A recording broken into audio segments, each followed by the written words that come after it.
देखना है combination of resistances.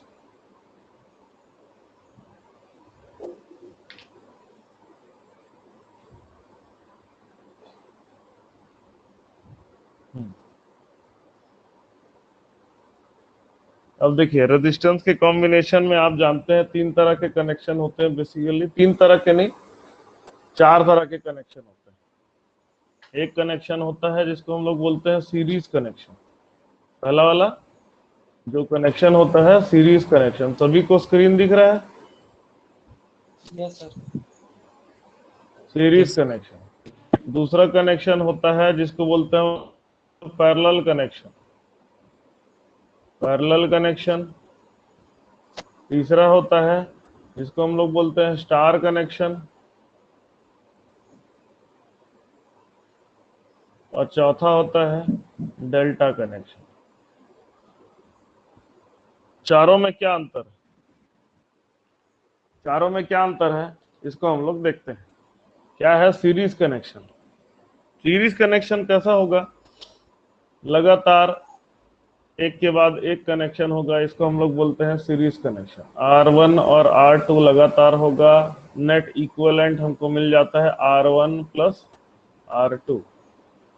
ये हो गया हमारा सीरीज कनेक्शन। मतलब ये कह सकते हो कि जब दो रेजिस्टेंस में करंट सेम फ्लो कर रहा है, दोनों में करंट बराबर होना चाहिए, उसको क्या बोलते हैं हम लोग? सीरीज कनेक्शन बोलते हैं। या अगर दूसरे तौर पे समझो कि एक नोड से दूसरे नोड तक जितना भी रेजिस्टेंस आता है वो सब के सब सीरीज कनेक्शन होता है। एक नोड ए है, ए नोड से लेकर के बी नोड तक जितना भी रेजिस्टेंस आएगा वो सबको क्या बोलेंगे? सीरीज कनेक्शन हम लोग बोलते हैं। समझ में आई बात? तो ये वाला पॉइंट याद रखना कि एक नोड से दूसरे नोड तक जाने में जितने भी रेजिस्टेंस आते हैं वो सारे के सारे क्या होते हैं? सीरीज कनेक्शन होते हैं। क्योंकि क्वेश्चन बनाते समय हम लोग को ये कॉन्सेप्ट काम आएगा।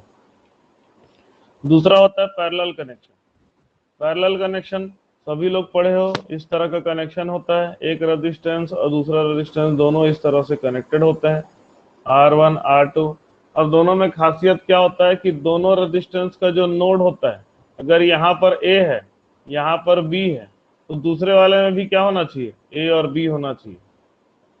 दोनों नोड की वैल्यू बराबर होनी चाहिए, तभी उसको क्या कहेंगे हम लोग? पैरेलल कनेक्शन कहेंगे। तो यहाँ पर क्या हो जाता है? यहाँ पर हो जाता है 1/R इक्विवेलेंट। जो टोटल रेजिस्टेंस आएगा 1/R equivalent is equal to 1/R1 plus 1/R2। Question में आते समय इसका शॉर्टकट ट्रिक भी देखें। तीसरा कनेक्शन होता है जिसको हम लोग बोलते हैं स्टार कनेक्शन। स्टार कनेक्शन कैसा होगा? तीन रेजिस्टेंसेस इस तरह से कनेक्टेड होंगे, तीन रेजिस्टेंसेस इस तरह से कनेक्टेड होंगे। ऐसा हमेशा आपको ये डिजाइन नहीं मिलेगा। तो तीन रेजिस्टेंस स्टार कनेक्टेड है, और कैसे पता चलेगा कि तीनों रेजिस्टेंस का जो नोड होगा, एक नोड, वो अलग अलग होगा। ए बी सी अलग अलग तीन नोड मिलेंगे आपको, दूसरा छोर, और उसका सबका एक छोर कॉमन होगा, जो न्यूट्रल पॉइंट है। सब तीनों का एक छोर कॉमन होगा। क्वेश्चन बनाते समय ये भी काम आएगा। स्टार कनेक्शन जो होता है उसमें तीन अलग अलग नोड होते हैं, तीन रेजिस्टेंस के, और एक उसका एक पॉइंट जो होता है सेम होता है। और डेल्टा कनेक्शन में कैसा होगा? ये हो गया हमारा स्टार कनेक्शन।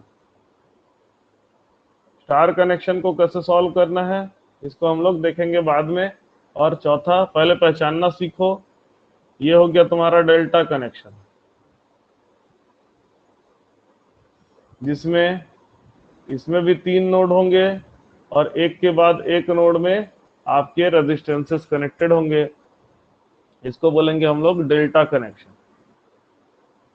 Delta connection. अब एक एक करके हम लोग क्वेश्चन बनाते जाते हैं। स्टार कनेक्शन और डेल्टा कनेक्शन को कैसे करना है वो भी मैं बता देता हूँ। स्टार कनेक्शन और डेल्टा कनेक्शन में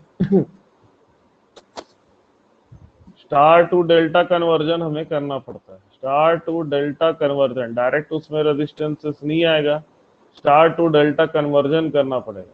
स्टार को डेल्टा में और डेल्टा को स्टार में जब बदलते हैं हम लोग, वो तो सीरीज पैरेलल बन जाता है। इसलिए स्टार टू डेल्टा कन्वर्जन आना चाहिए। स्टार टू डेल्टा कन्वर्जन में क्या है? मान लो आपका तीन रेजिस्टेंसेस ऐसे स्टार में कनेक्टेड है।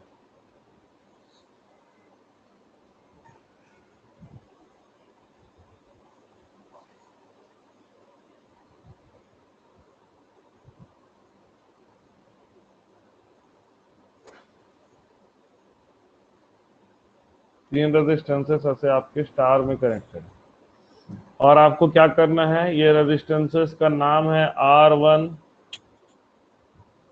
R1, R2 और R3 है। आपको ये तीन रेजिस्टेंस का इक्विवेलेंट डेल्टा कनेक्शन चाहिए, ठीक है। तो आपको क्या करना होगा, ये तीन रेजिस्टेंसेस और बना देने होंगे जो डेल्टा वाले होंगे। तो कैसे बनेगा, जैसे ये एक पॉइंट है A, B और C, जो अलग अलग तीनों पॉइंट है उसके बीच में रेजिस्टेंस बना दीजिए। एक हो गया A से B तक, दूसरा हो जाएगा B से C तक और तीसरा हो जाएगा C से A तक। इसको मैं लिख देता हूँ RAB। A से B के बीच में रेजिस्टेंस है, उसका नाम है RAB। B से C के बीच में रेजिस्टेंस है, वो RBC। C से A के बीच में रेजिस्टेंस है, वो RC है। तो RAB क्या होगा, RAB का फॉर्मूला होगा, देखो RAB किससे किससे जुड़ा हुआ है। सबसे पहले देखो क्या करना है, इसमें हम लोग को n की वैल्यू निकालनी, स्टार को डेल्टा में बदलना है तो n की वैल्यू एक निकाल लेना। n कैसे निकालोगे, सब रेजिस्टेंस का कपल बना के ऐड कर देना, मतलब R1 R2 plus R2 R3 plus R3 R1, समझे। जितने रेजिस्टेंस के कपल बन सकते हैं उसको कपल बना करके ऐड कर देना, ये हो जाएगा n।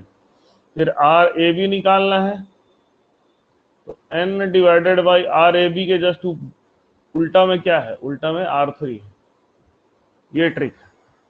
उसी तरह से RBC निकालना है, तो RBC में फिर से n डिवाइडेड बाई BC के उल्टे में कौन सा रेजिस्टेंस है, R1 है, इसको R1 से डिवाइड कर दिया। उसी तरह से RCA क्या है, RCA हमारा है जो है n डिवाइडेड बाई इसके अपोजिट में कौन सा रेजिस्टेंस है, R2 है। इस तरह से आप क्या करोगे, स्टार को डेल्टा में बदल सकते हैं, ठीक है। समझ में आई बात।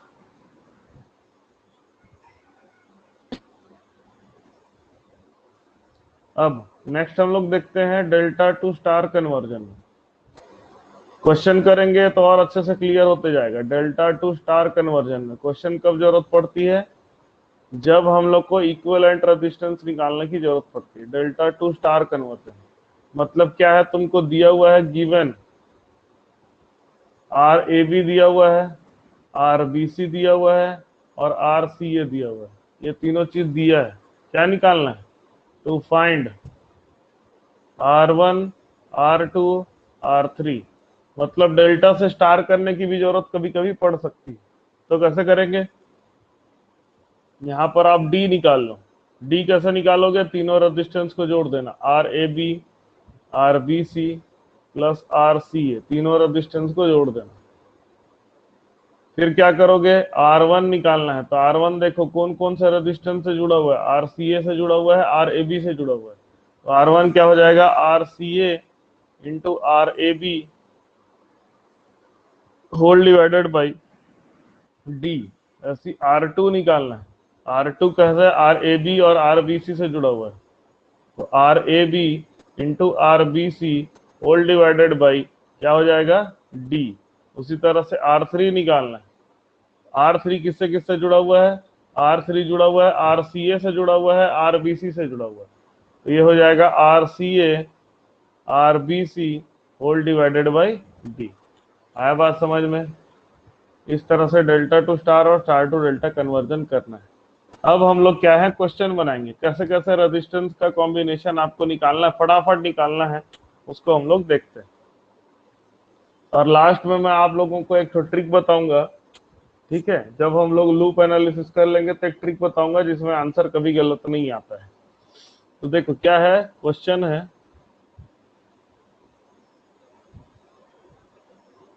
Find resistance between terminal A and B। A और B टर्मिनल के बीच का आपको क्या रख निकालना है, रेजिस्टेंस निकालना है।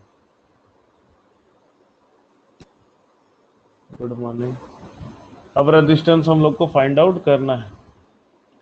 देखिए कैसे निकलेगा आर ए बी। देखिए एक नेटवर्क है, नेटवर्क बना देता हूँ, सर्किट बना देता हूँ, सिंपल सा सर्किट है।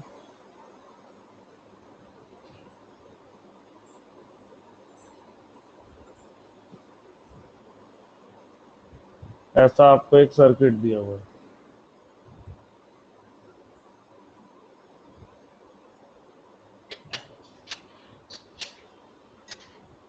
Good morning. हाँ, तो आपको एक सर्किट इस तरह से दिया हुआ है, आपको क्या निकालना है, ए और बी के बीच का रेजिस्टेंस आपको फाइंड आउट करना है। ये आपका मान लो ये 4 ओम का रजिस्टर है, ये भी 4 ओम रजिस्टर है,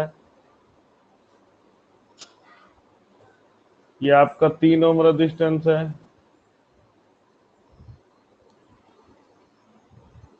ये 5 ओम का रजिस्टर है, और ये आपका 4 ओम का रजिस्टर है। ये दूसरा वैल्यू ले लेते हैं हम लोग, इसको ले लेते हैं 2 ओम का रजिस्टर। आपको क्या निकालना है, ए और बी के बीच का रेजिस्टेंस निकालना है। ठीक है, तो देखिए क्या है, रेजिस्टेंस सीरीज में है कि पैरेलल में है, उसको पहचानने का तरीका होता है। ठीक है, यहाँ पर ये सर्किट आसान है, आप आराम से सीरीज पैरेलल पहचान जाओगे। 12th क्लास में भी, यहाँ 12th क्लास से इसको पढ़ते आ रहे हो, आराम से ये समझ में आ जाएगा। कैसे समझ में आ जाएगा, ये 4 और 4 पैरेलल में है, उसका कॉम्बिनेशन इसके सीरीज में आएगा, ऐसे करके आप पहचानते हो। लेकिन मैं आपको थोड़ा सा एक टेक्निक बताऊंगा जिसमें कॉम्प्लिकेटेड सर्किट, कठिन वाला सर्किट रहेगा, उसको भी आप आराम से पहचान लोगे कि सीरीज में है कि नहीं है।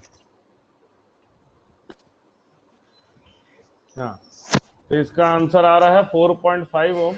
लेकिन मैं एक टेक्निक बता रहा हूं, देखो क्या है, ए ये बी नोड है, बी नोड है, इसका नेमिंग कर देना है आपको। इसके और इसके बीच में कोई रेजिस्टेंस नहीं है, तो ये भी हो जाएगा बी नोड। इसके और इसके बीच में भी कोई रेजिस्टेंस नहीं है, तो इसको भी बना दो बी नोड। ठीक, यहाँ पर ए और इस नोड के बीच में एक रेजिस्टेंस है, तो इसको सी नोड, और सी और इस नोड के बीच में भी रेजिस्टेंस है, तो इसको बना दो डी नोड। ऐसे करके नोड बना देना हमेशा।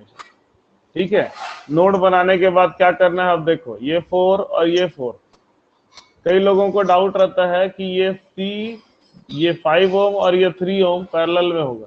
लेकिन देखो 5 ओम के क्रॉस का नोड का नाम क्या है, ए सी से बी, और 3 ओम के क्रॉस का नोड वैल्यू क्या है, सी से डी। तो क्योंकि दोनों अलग अलग है, एक सी बी है और एक सी डी है, इसलिए ये दोनों पैरेलल नहीं हो सकते। तो देखो इसको बनाएंगे, ये 4 ओम और ये 4 ओम पैरेलल में है, तो 4 ओम और 4 ओम का पैरेलल हो जाएगा 2, उसके सीरीज में आ जाएगा 3 ओम। इसको एक एक करके सर्किट बना बना के देखते हैं। तो पहले ये 4 ओम और 4 ओम को हम लोग क्या कर दिए, पैरेलल कॉम्बिनेशन कर दिए। ये आ गया 4 ओम और 4 ओम का पैरेलल हो गया 2। उसके बाद ये 3 और 2 किस में हो जाएगा, सीरीज में हो जाएगा। तो सीरीज में हो जाएगा, तो ये बन गया आपका 5, और ये पहले से दोनों ऐड होकर के हो गया 5। अब ये 5 ओम और ये 5 ओम क्या है, ये दोनों क्या है, पैरेलल में है, तो इसका कॉम्बिनेशन हो जाएगा उसका आधा, तो ये हो जाएगा 2.5, और 2.5 और 2 मिला करके कितना हो गया आपका आंसर, 4.5 ओम आ गया आंसर। आई बात समझ में। अब ये एकदम सिंपल सा सर्किट था। अब आगे बढ़ते हैं हम लोग, जो थोड़ा सा कॉम्प्लिकेटेड सर्किट हम लोग करते हैं। तो आपका सर्किट इस तरह से है,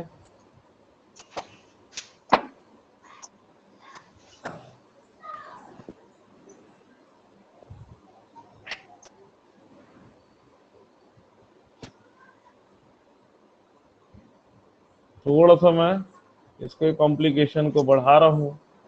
ये आपका है 6 ओम, ये 9 ओम, ये भी 9 ओम, और ये 2 ओम। ए और बी के बीच का रेजिस्टेंस निकालिए। ठीक है, सभी लोग एक बार ट्राई करिए, फिर मैं बताता हूँ।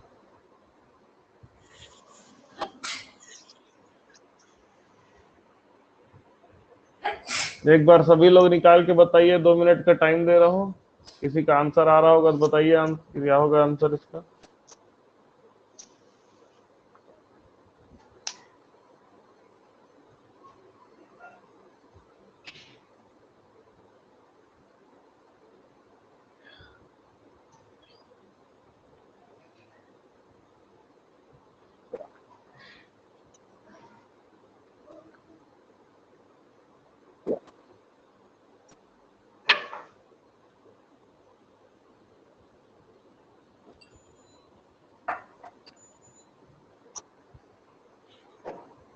किसी का आया आंसर? अब देखिए मैं इसको बनाता हूँ, कैसे बनाना है इसको समझिए। इसको बनाने का टेक्निक क्या होता है कि आपका हर नोड का आपको नाम लिखना है। हर नोड का नाम लिख लोगे तो आपको सीरीज पैरेलल समझ में आ जाएगा, और सर्किट को हम लोग फिर से बनाएंगे। अब देखो इसके और इसके बीच में कुछ नहीं है तो ये भी ए हो जाएगा, इसके और इसके बीच में भी कुछ नहीं है, यहां से यहां तक एक शॉर्ट सर्किट गया है इसलिए इसका भी नाम ए हो जाएगा, और ये आपका हो जाएगा बी, और ये वाला हो जाएगा देखो इसके इस नोड पे और इस नोड पे आपके उसके बीच में एक रेजिस्टेंस है तो इसको ले लेते हैं सी। अब देखो क्या करेंगे, सर्किट को फिर से बना लेते हैं। आपका 3 नोड है, एक नोड है ए, दूसरा नोड है बी, और एक नोड और है सी। अब देखो ये 2 ओम रजिस्टर ए और सी के बीच में फिर से बना लेना। फिर ये 9 ओम रेजिस्टेंस भी ए और सी के बीच में है, तो 9 ओम रेजिस्टेंस को भी ए और सी के बीच में बना दो। ये 2 है, ये 9 हो गया। उसके बाद ये 9 ओम रेजिस्टेंस सी और बी के बीच में है, ये 9 ओम रेजिस्टेंस सी और बी के बीच में, और ये 6 ओम रेजिस्टेंस ए और बी के बीच में, तो 6 ओम रेजिस्टेंस ए और बी के बीच में ऐसा। और उसके बाद आपका एक और ये जो शॉर्ट सर्किट है ये ए और बी के बीच में है, तो ए और बी के बीच में एक आ गया आपका शॉर्ट सर्किट, ए और बी के बीच में आ गया आपका एक शॉर्ट सर्किट। तो क्योंकि ए और बी के बीच में एक शॉर्ट सर्किट आ गया इसलिए रेजिस्टेंस की वैल्यू क्या हो जाती है, 0। याद रखना कि कभी भी जिसके क्रॉस का रेजिस्टेंस हमें फाइंड आउट करना है उसके बीच में अगर शॉर्ट सर्किट आ गया तो उसमें रेजिस्टेंस की वैल्यू क्या हो जाएगी, 0 हो जाएगी। 0। तो देखो यहाँ पर क्या है, ये तरीके से। अब मान लो ये सर्किट में थोड़ा सा परिवर्तन होता कि ये 2 ओम, ये 9 ओम, ये भी 9 ओम, ये 6 ओम, और ये वाला ब्रांच ना हो करके सिर्फ ये होता ऐसा। अब इसका रेजिस्टेंस फाइंड आउट करना है, तो कैसे फाइंड आउट करना है, देखो डायरेक्ट सीरीज पैरेलल समझ में नहीं आता कई सारे क्वेश्चन में। ये ए है, ये बी है, तो करने का तरीका यही है। क्या करोगे, इसके बीच में एक नोड के बीच में रेजिस्टेंस है तो इसको सी बना देते हैं, और ये हमारा क्या है, ये बी रहेगा। अब देखो 3 नोड है खाली, ये भी नोड ए है क्योंकि इसके और इसके बीच में कोई रेजिस्टेंस नहीं है, शॉर्ट सर्किट बना हुआ तो इसको भी ए मान लेंगे। तो अब देखो क्या है, सर्किट जैसा मैंने बनाया था उसमें ये वाला ब्रांच को छोड़ करके बाकी सब आ जाएगा।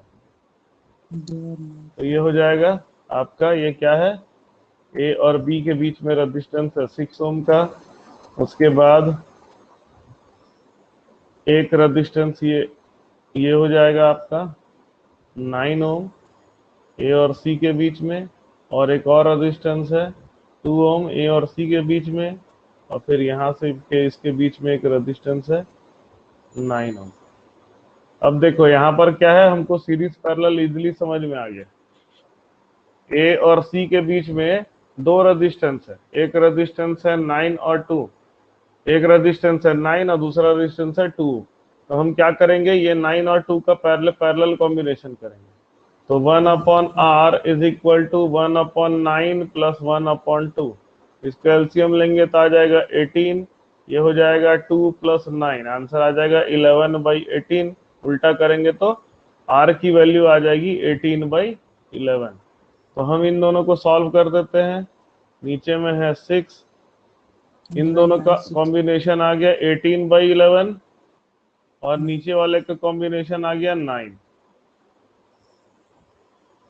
ठीक, अब ये 18/11 और 9 किस में है, सीरीज में है। क्या बताया था, एक नोड से लेकर के दूसरे नोड के बीच में जितने रेजिस्टेंस होते हैं उसको हम लोग बोलते हैं सीरीज। तो हमारा हो जाएगा इसका 18/11 प्लस 9 करेंगे तो 18 प्लस 99/11, तो आपका आंसर आ जाएगा 117/11। ठीक, उसके बाद क्या करेंगे, उसके बाद आपका ये जो 6 ओम है और दूसरा 117/11, ये दोनों किस में है, ये दोनों पैरेलल में है। 6 ओम और 117/11 दोनों पैरेलल में है, इसका कॉम्बिनेशन हो जाएगा R equivalent is equal to 1 upon R equivalent is equal to 1/6 plus 11/117 हो जाएगा, है ना। इस तरह से सॉल्व करोगे तो इसको सॉल्व करोगे तो इसका आंसर आ जाएगा, क्रॉस मल्टीप्लाई कर देते हैं, 117 प्लस 66 अपॉन 117 इंटू 66, तो इसका आंसर आ जाएगा अपना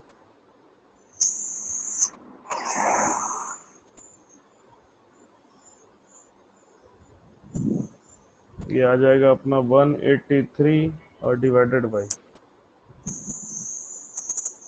ये आ जाएगा 7722, तो R की वैल्यू आ जाएगी आपकी 7722 डिवाइडेड बाई 183, ये आपका आंसर आ जाएगा करीब 42.19 ओम। आया बात समझ में? ये हो गया। अब क्या करेंगे, कहां पर हम लोग को स्टार डेल्टा की जरूरत पड़ेगी वैसा क्वेश्चन भी देखते हैं। सबको आ रहा समझ में? कहीं कोई प्रॉब्लम है तो बताइए।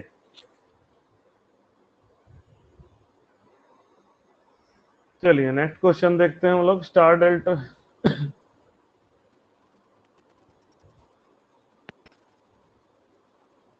66 कैसे आया? 66 ये आ जाएगा ना, क्रॉस मल्टीप्लाई करोगे 1/6 और 11/117, इसको सॉल्व करोगे, क्रॉस मल्टीप्लाई करोगे, है ना। 117 इंटू 1, हाँ सर डिनोमिनेटर में 6 इंटू 117 होगा ना। अच्छा, हाँ हाँ हाँ 6, यहाँ पर थोड़ा गलती हो 702 जाएगा, आएगा हाँ इसमें। हाँ, ठीक ठीक ठीक, यहाँ पर आंसर आ जाएगा 702 आएगा, हाँ ठीक है, ये आपका आंसर आ जाएगा 702 अपॉन 183, ये आपका आंसर आ जाएगा,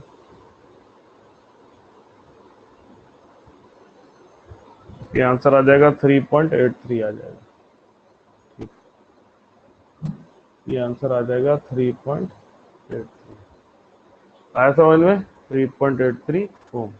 अब अगला क्वेश्चन करते हैं फिर से, फाइंड द इक्विवेलेंट रेजिस्टेंस।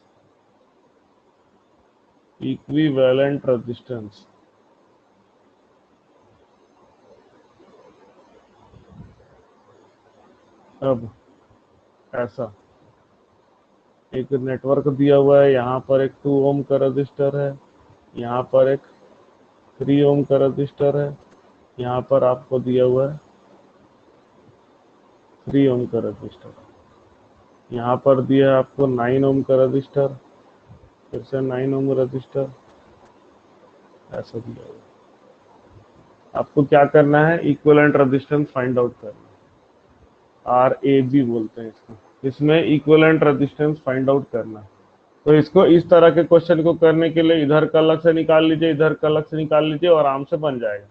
तो यहाँ पर क्या है, इस तरफ का निकालेंगे 3 और 3 सीरीज में और उसका कॉम्बिनेशन 2 पैरेलल में, तो 3 प्लस 3 हो गया आपका 6 और 6 और 2 का parallel combination, 6 2 12 divided by 8, 12 divided by 8 आ जाएगा 4, 3 डिवाइडेड बाई 2 हो जाएगा।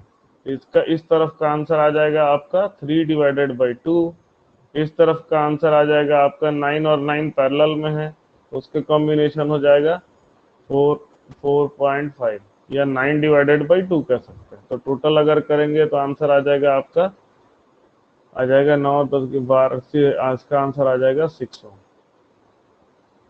इसका आंसर आ जाएगा 6 ओम।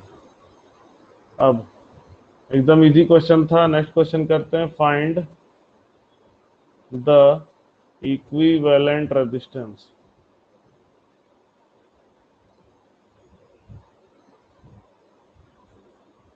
अब देखिए ये का सर्किट हमारा 2 ओम, 3 ओम, 4 ओम, 6 ओम,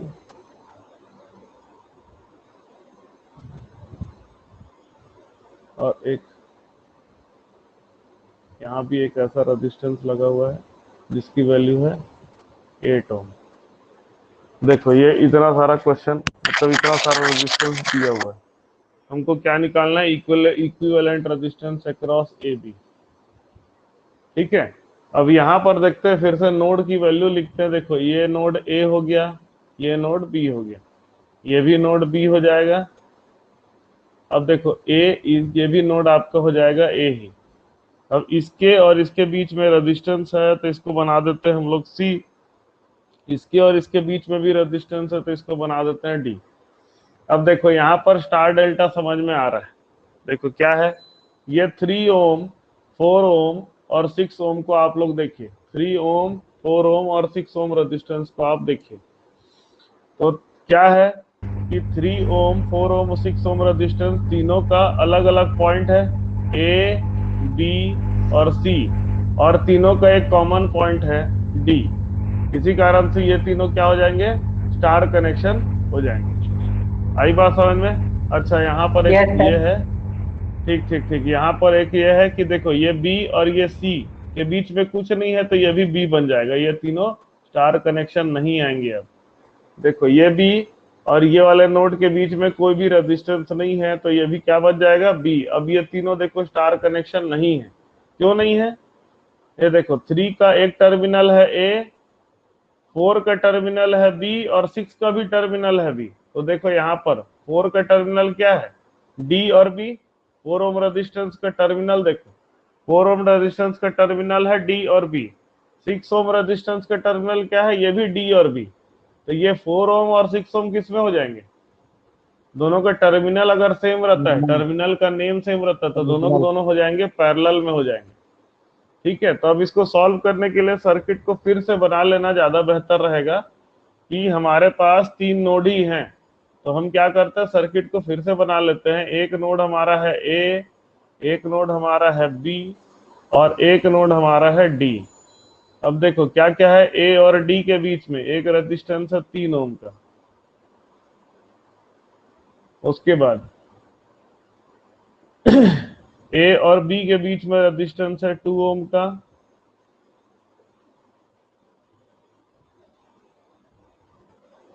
टू ओम का। उसके बाद बी और डी के बीच में रेजिस्टेंस है 6 ओम का। बी और डी के बीच में रेजिस्टेंस है 6 ओम का, और बी और डी के बीच में रेजिस्टेंस एक और है 4 ओम का। तो ये हो गया हम लोग कितना, 1 2 3 4, 4 रेजिस्टेंस ले लिए, 1 2 3 चारों रेजिस्टेंस। अच्छा एक और है, ए और बी के बीच में एक और रेजिस्टेंस है, कितने का है वो? 8 ओम का। ए और बी के बीच में एक और रेजिस्टेंस है, ये कितने का है? 8 ओम का। अब देखो ये आसान हो गया, ये 6 और ये 4 क्या है? पैरेलल में है, उसका कॉम्बिनेशन इसके सीरीज में आ जाएगा, उसका कॉम्बिनेशन इसके कॉम्बिनेशन के पैरेलल में आ जाएगा। तो क्या करते हैं, इसको सॉल्व कर देते हैं। 6 और 4 पैरेलल में है तो 6 4 जो 24 डिवाइडेड बाय 2.4 हो जाएगा। ये पैरेलल कॉम्बिनेशन सॉल्व करने के लिए ये आ जाएगा 2.4, और ये 8 और 2 का कॉम्बिनेशन हो जाएगा 8 2 जो 16 डिवाइडेड बाय 10 1.6 हो जाएगा। ये आपका हो जाएगा 3 ओम, और इसका कॉम्बिनेशन आ रहा है आपका 6 और 4 का 2.4 आ रहा है। ऐसा हो जाएगा क्या? 2.4 प्लस 3 आंसर हो जाएगा 5.4, 1.6 और 5.4 दोनों के दोनों पैरेलल में है, और 1.6 और 5.4 का कॉम्बिनेशन करोगे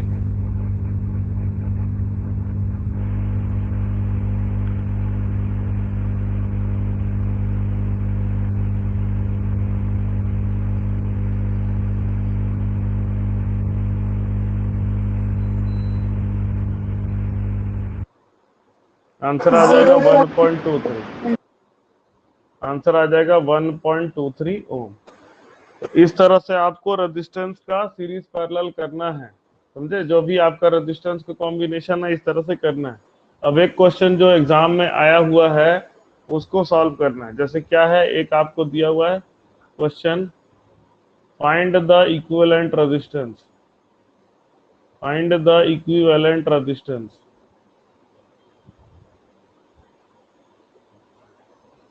आपका जो सर्किट बना हुआ है एक क्यूब के फॉर्म में बना हुआ है, ठीक है, एक क्यूब के फॉर्म में सर्किट आपका बना हुआ है।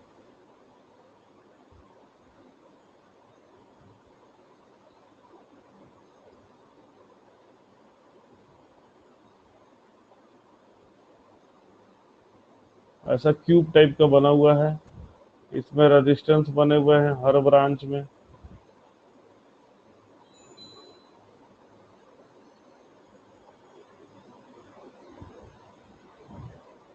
ऐसे हर ब्रांच में रेजिस्टेंस बना हुआ है। सारे रेजिस्टेंस कितने हैं? 1 ओम के रेजिस्टेंस। सारे रेजिस्टेंस कितने हैं? 1 ओम के रेजिस्टेंस है। ठीक है, आपको बोल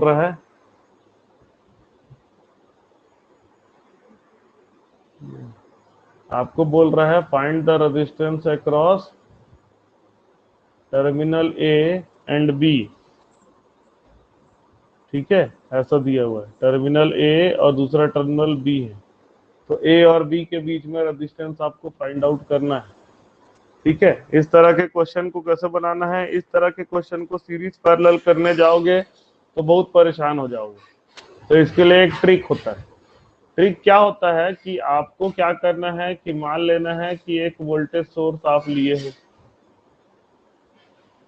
कितने वोल्टेज सोर्स लिए हो? इसके क्रॉस 1 वोल्ट का आपने सोर्स लिया है, और इससे जो करंट निकल रहा है इस करंट को हम लोग कह देते हैं आई। आई बात समझ में? इस करंट को हम लोग कह देते हैं आई। तो जब 1 वोल्ट सोर्स लेकर के आपको क्या करना है, आई की वैल्यू निकाल लेना है। जो भी आपका आई आएगा उसका रेसिप्रोकल करोगे, उसको उल्टा कर दोगे तो वही आपको क्या आ जाएगा, आपके रेजिस्टेंस की वैल्यू आ जाएगी। तब देखो क्या करते हैं, इसमें हम लोग पहले यहाँ से करंट आई आ रहा है, ये आई क्योंकि बराबर रेजिस्टेंस है दोनों तरफ, यहाँ पर भी रेजिस्टेंस है, बराबर रेजिस्टेंस है दोनों तरफ, तो ये आई 2 भाग में बटेगा, एक भाग हो जाएगा, 2 भाग में बराबर भाग में बटेगा, तो I/2 भाग में बटेगा, और ये भी I/2 भाग में बटेगा। उसके बाद देखो आगे जा रहा है ये, तो यहाँ पर फिर से 2 भाग में बट रहा है। अच्छा, यहाँ पर 3 पार्ट है ना, यहाँ पर इसका, यहाँ पर 3 ब्रांच में डिवीजन हो रहा है, एक ये भी है, ये वाला ब्रांच भी है। अब देखो इस नोड में ये जो करंट है आई, ये 3 पार्ट में बटेगा, तो ये वाला करंट हो जाएगा I/3, ये भी हो जाएगा I/3, और ये भी हो जाएगा आपका I/3। 3 बराबर भाग में बटेगा, तो कैसे बन जाएगा, I/3 I/3 I/3। उसके बाद क्या करना है, उसके बाद फिर से यहाँ पर देखो ये I/3 2 पार्ट में बट रहा है, तो ये हो जाएगा आपका I/6, ये भी आपका हो जाएगा I/6। ठीक है, यहाँ पर भी 2 पार्ट में बट रहा है, तो ये भी हो जाएगा I/6, और ये भी हो जाएगा I/6। और उसके बाद फिर से आकर के ये दोनों मिल जा रहा है, तो ये हो जाएगा आपका I/3, ये भी हो जा रहा है आपका I/3। आई बात समझ में? ऐसे करके आपको हर ब्रांच का करंट को लिख देना है। समझ में आई बात? अब इसके बाद क्या करना है, इसके बाद आपको कोई भी एक लूप को पकड़ना है, कोई भी एक लूप को, और उसका हम लोग को इक्वेशन लिख देना है। समझ में आया? कोई भी एक लूप को पकड़िए, उसका इक्वेशन लिख दीजिए। तो देखो यहाँ पर क्या है, 1, कोई भी इक्वेशन को हम लोग बोलेंगे तो 1 माइनस इसका ड्रॉप, देखो I/3 इंटू 1, I/3 इंटू 1, तो I/3। उसके बाद इसका ड्रॉप, ये वाला I/6 इंटू 1, तो I/6 हो जाएगा, और उसके बाद इसका ड्रॉप I/3 इंटू 1, तो आ जाएगा I/3 इज इक्वल टू क्या हो जाएगा, 0। यहाँ से चालू किए, पहले इसमें गए, फिर इसमें गए, और फिर इसमें गए। ठीक है, हम लोग को कोई भी एक लूप पकड़ना है। आपको ये अच्छा नहीं लग रहा तो आप दूसरे लूप को पकड़ लीजिए, तो आपका आंसर आ जाएगा 1 माइनस, इसमें अगर आप एलसीएम लेते हो 6, ये हो जाएगा 2 + 1 + 1 into I is equal to 0। तो 1 minus 5/6i is equal to 0। तो आपका आ जाएगा 1 इज इक्वल टू 5/6i। तो आपकी आई की वैल्यू हो जाएगी 6/5, और आपका रेजिस्टेंस की वैल्यू हो जाएगी 1/i। तो रेजिस्टेंस की वैल्यू आपकी आ जाएगी आंसर 5/6। तो एक ये क्वेश्चन बनाना रहता है, ये क्वेश्चन एकदम आसान है, अगर आप प्रैक्टिस करोगे तो एकदम जल्दी जल्दी आपसे बन जाएगा। तो ये हो गया आपका इक्विवेलेंट रेजिस्टेंस के कुछ क्वेश्चन जो आते हैं। सीरीज पैरेलल कैसे करना है, डेल्टा स्टार। अच्छा, अभी तक हम लोगों ने डेल्टा स्टार नहीं किया है। डेल्टा स्टार वाला क्वेश्चन अगर आ गया तो कैसे करना है, ठीक है। देखिए, डेल्टा स्टार करने के लिए भी आप ट्रिक बना करके करिएगा तो आराम से बनेगा। ट्रिक को यूज करिए। जैसे एक क्वेश्चन हम लोग देखते हैं, 2 ओम, 3 ओम, 6, 6, 6,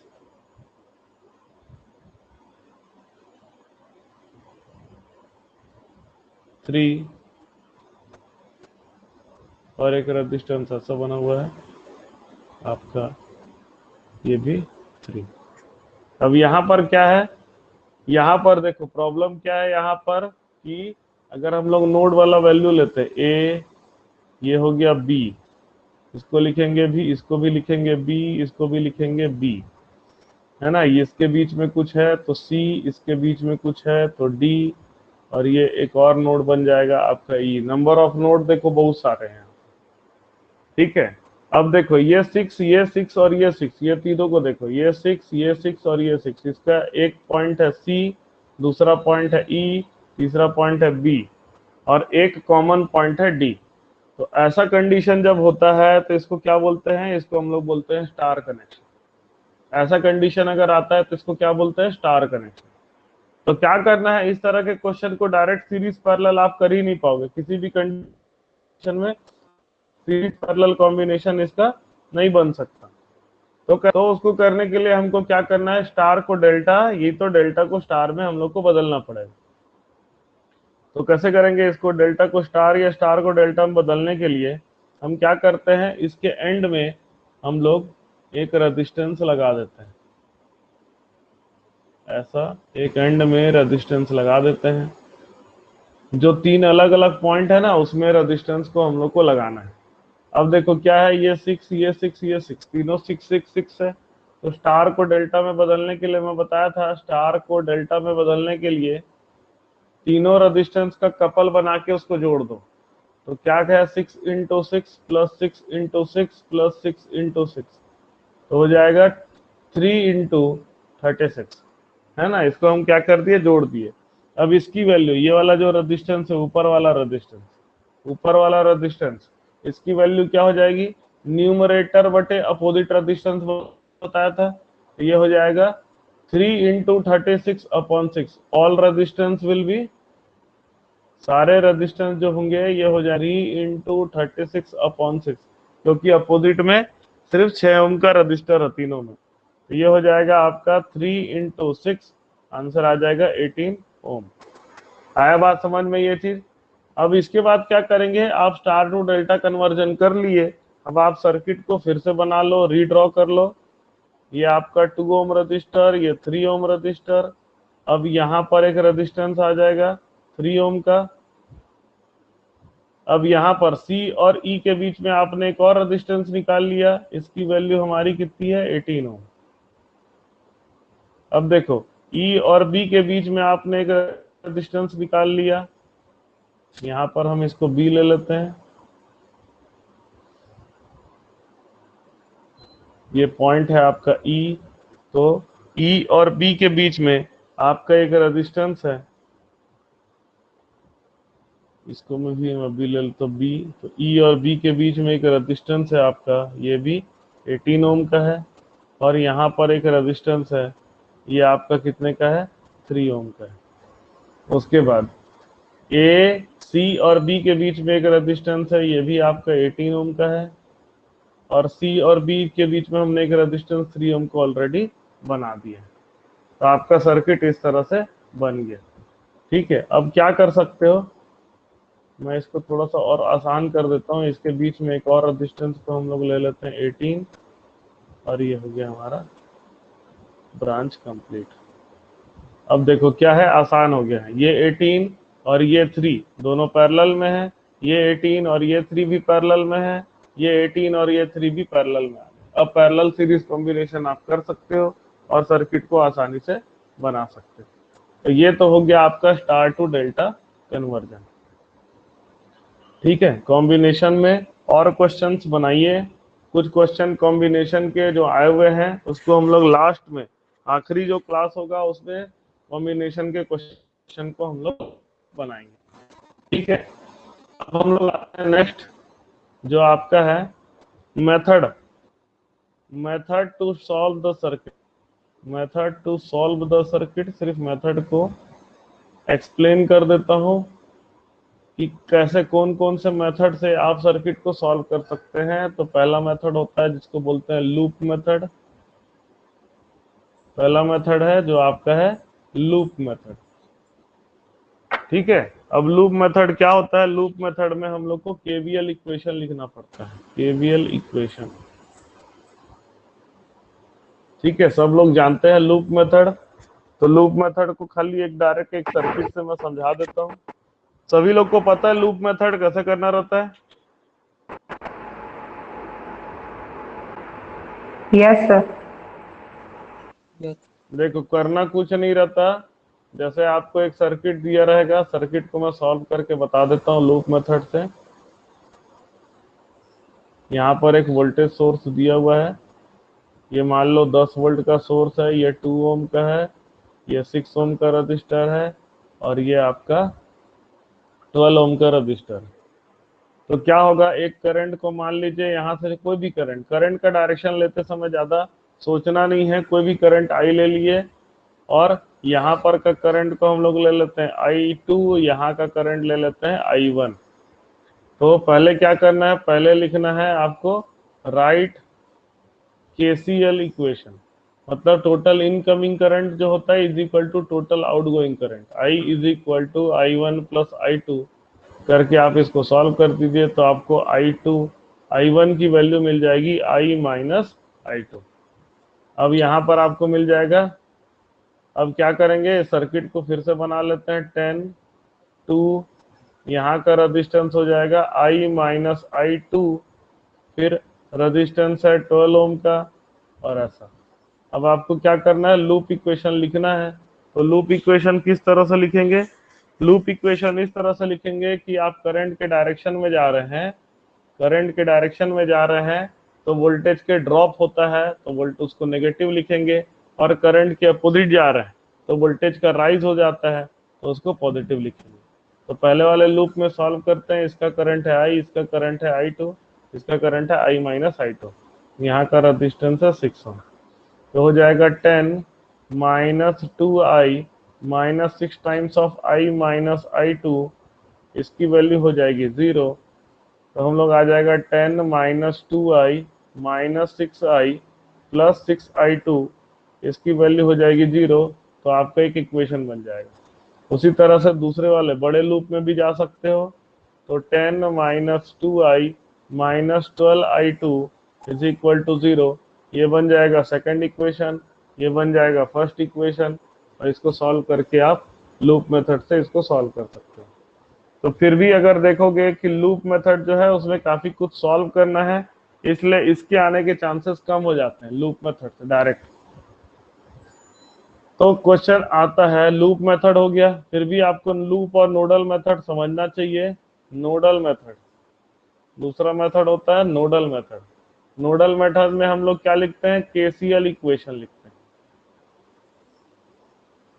जैसे क्या है, इसका भी एक सर्किट है, नोडल मेथड को भी एक सर्किट से सिर्फ बता देता हूं, इसको सॉल्व नहीं करेंगे हम लोग, इसमें ज्यादा टाइम वेस्ट नहीं करेंगे। जैसे मान लीजिए आपको दो वोल्टेज, एक वोल्टेज सोर्स और एक करंट सोर्स दे दिया है। मान लीजिए एक वोल्टेज सोर्स और एक करंट सोर्स दे दिया। वोल्टेज सोर्स की वैल्यू 10 वोल्ट है, ये आप है, ये 9 ओम का रजिस्टर, यहाँ पर वोल्टेज की वैल्यू V है। तो आपको क्या लिखना है, इसका नोडल इक्वेशन लिखना है। तो V minus 10 divided by 5 plus V divided by 6, और ये करंट मान लो 2 एम्पियर का है और डायरेक्ट इनकमिंग है। तो आपको ये 9 ओम रेजिस्टेंस का कोई वैल्यू ही नहीं रह जाता, फिर डायरेक्ट इनकमिंग करंट को -2 लिखिए और इसको सॉल्व कर दीजिए। सॉल्व द सर्किट, सर्किट को सिंपल सॉल्व कर दीजिए, आपका आंसर आ जाएगा वोल्टेज का, और वोल्टेज डिवाइडेड बाय रेजिस्टेंस करके आप करंट निकाल सकते हैं।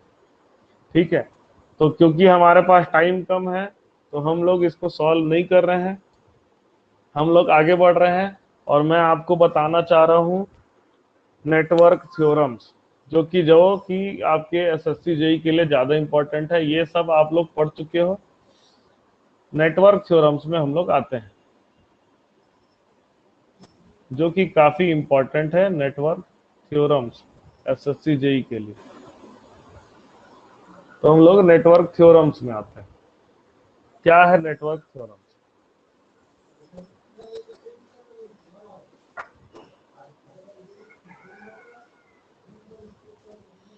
देखो, कई सारे थ्योरम्स बने हैं, जिसमें नेटवर्क थ्योरम्स में सबसे पहले मैं आपको बताना चाहता हूं सोर्स कन्वर्जन।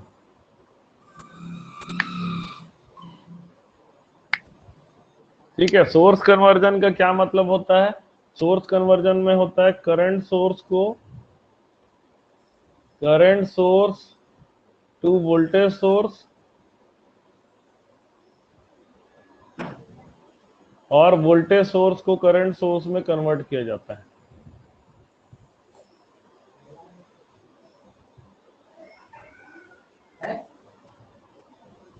कन्वर्ट किया जाता है। सोर्स कन्वर्जन क्यों बता रहा हूं? क्योंकि कई सारे जो क्वेश्चंस हैं, बड़े बड़े सर्किट को आप सोर्स कन्वर्जन से मुंह जबानी भी बना सकते हैं।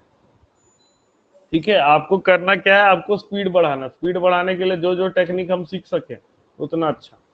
तो सोर्स कन्वर्जन में अगर एक वोल्टेज सोर्स है V, उसके साथ में एक रेजिस्टेंस है R, आप इसको करंट सोर्स में कन्वर्ट कर सकते हो, जो करंट सोर्स की वैल्यू हो जाएगी V/R, और रेजिस्टेंस जो सीरीज में कनेक्टेड था वो कहाँ कनेक्ट हो जाता है? वो हो जाता है पैरेलल में। दूसरा है कि आपका अगर कोई करंट सोर्स है I, उसके पैरेलल में रेजिस्टेंस है R, आपको इसको वोल्टेज सोर्स में कन्वर्ट करना है। तो ये वोल्टेज सोर्स में इसकी वैल्यू हो जाएगी V, which is equal to IR। IR voltage का एक वोल्टेज सोर्स हो जाएगा और रेजिस्टेंस कहाँ आ जाएगा? सीरीज में कनेक्ट हो जाता है। समझ में आई बात? तो ये हो गया आपका सोर्स कन्वर्जन। अब सोर्स कन्वर्जन का यूज कैसे कर सकते हैं? हम लोग एक सर्किट को सॉल्व करेंगे जिसमें लूप मेथड, नोडल मेथड नहीं लगाएंगे, सोर्स कन्वर्जन का यूज करके सर्किट को सॉल्व करने की कोशिश करेंगे। जैसे पिछला वाला सर्किट था, ये वाला सर्किट, इसको मेरे को सोर्स कन्वर्जन करके अगर सॉल्व करना है, चलो ये वाला सर्किट ना लेकर के थोड़ा और बड़ा सर्किट लेते हैं। जैसे एक सर्किट है 10 वोल्ट का 5 ओम का, पैरेलल में रेजिस्टेंस है 5 ओम का, फिर एक रेजिस्टेंस है 3 ओम का, यहाँ पर एक रेजिस्टेंस है 10 ओम का, और यहाँ पर एक करंट सोर्स है। ये आपकी करंट सोर्स की वैल्यू है 2 एम्पियर की। आपको क्या करना है? Find the current in this 3 ओम। ठीक है, जब एक पर्टिकुलर एक ब्रांच का आपको करंट निकालने की जरूरत पड़े तो सोर्स कन्वर्जन बहुत काम आता है। हो रहा है question, find current I current आपको निकालना है। तो कैसे करेंगे? देखिए, सोर्स कन्वर्जन करके हम लोग इसको करते हैं, ये 10 और 5, इसको क्या करते हैं, इसको हम लोग पैरेलल कॉम्बिनेशन कर देते हैं। सॉरी, इसको पैरेलल कॉम्बिनेशन बोल रहा हूँ, 10 और 5 का सोर्स कन्वर्जन कर देते हैं। तो ये आपका हो जाएगा 2 एम्पियर, 10 डिवाइडेड बाई 5 करके आ जाएगा 2 एम्पियर, ये 5 ओम आ जाएगा पैरेलल में। फिर आपका है 3 ओम, फिर आपका है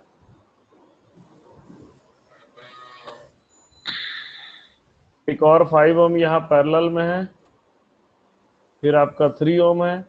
इसको कर देते, इसको ऐसे ही रहने देते हैं अभी, 10 ओम और ये 5 एम्पियर ऐसा, 2 एम्पियर ऐसा। ठीक है, अब देखिए ये 5 और 5 किस में हो जाएगा? पैरेलल में हो जाएगा। तो 5 और 5 का पैरेलल कॉम्बिनेशन हो जाएगा 2.5, आधा हो जाता है। इसको कर देते हैं 2.5, यहाँ का 10 ओम 2 एम्पियर।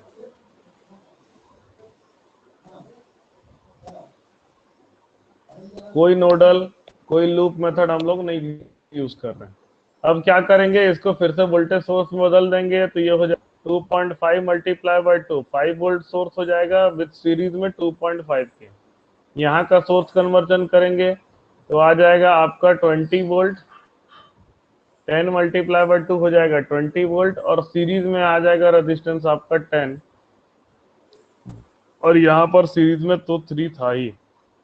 अब देखो ये वोल्टेज और ये वोल्टेज अपोजिट साइन का है, तो करंट की वैल्यू हो जाएगी आपकी, जो करंट आपका 3 में फ्लो करेगा, ये करंट की वैल्यू हो जाएगी 20 minus 5 divided by 10 plus 3 plus 2.5, मतलब आंसर आ जाएगा 15 डिवाइडेड बाई 15.5 आ जाएगा। आया बात समझ में? तो फटाफट ये बन जाएगा। आप प्रैक्टिस जितना करोगे उसके हिसाब से ये फटाफट बनते जाता है।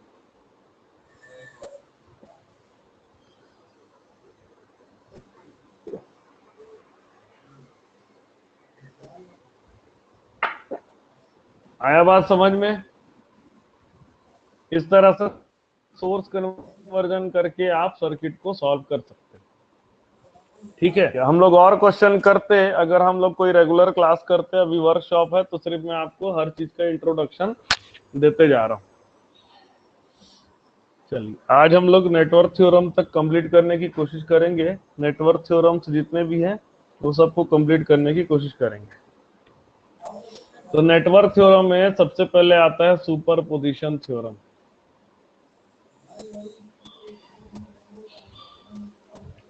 सुपरपोजिशन थ्योरम, सुपरपोजिशन थ्योरम क्या होता है कि अगर आपके पास एक से अधिक सोर्स है, ठीक है, एक से अधिक सोर्स है, तो टोटल इफेक्ट जो होगा, अलग एक से अधिक सोर्स होने के कारण से जो भी इफेक्ट होगा, वो अगर एक बार में हम लोग एक सोर्स लेते हैं उसके इफेक्ट के इक्वल होगा। ठीक है, उसके अलजेब्रिक सम के इक्वल होगा। अब देखिए इसमें क्या है, इसको हम लोग समझते हैं कि मान लो आपके पास एक बहुत बड़ा नेटवर्क है। ठीक है, बहुत बड़ा नेटवर्क मतलब ये समझ लो कि क्वेश्चन कैसे आते हैं, जैसे आपको बहुत बड़ा नेटवर्क है, बहुत बड़ा नेटवर्क है जिसमें कई तरह के सोर्स हैं। सोर्स जो है वो इस तरह से लगे हुए हैं, कई सारे सोर्स लगे हुए हैं, कहीं सोर्स तो कहीं वोल्टेज सोर्स, ऐसा करके बहुत बड़ा नेटवर्क है। इसका आपको यूज मैं बता रहा हूं, पूरा सर्किट सॉल्व करने का क्वेश्चन नहीं आने वाला। ऐसा करके आपका एक नेटवर्क है, 2 3 4 5 6 7, एक और रेजिस्टेंस बना देता हूं। ये वोल्टेज सोर्स है 1 volt 2 volt 3 volt 4 volt 5 volt, ऐसा करके बहुत सारे आपके सोर्स दिए हुए हैं। ठीक है, आपको क्या करना है, आपको बताना है कि भाई ये जो टोटल इसका करंट है ये कितना होगा, 8 ओम में कितना करंट फ्लो कर रहा है, ऐसा आपको अगर बताना है। तो इस सर्किट को ही अगर एग्जाम में देगा आपको ऐसा ही सर्किट, तो इस तरह का बड़ा बड़ा सर्किट बना करके वो आपको देने वाला नहीं है। इस तरह के सर्किट को आपको देने वाला वो नहीं है। तो कैसा सर्किट देगा वो?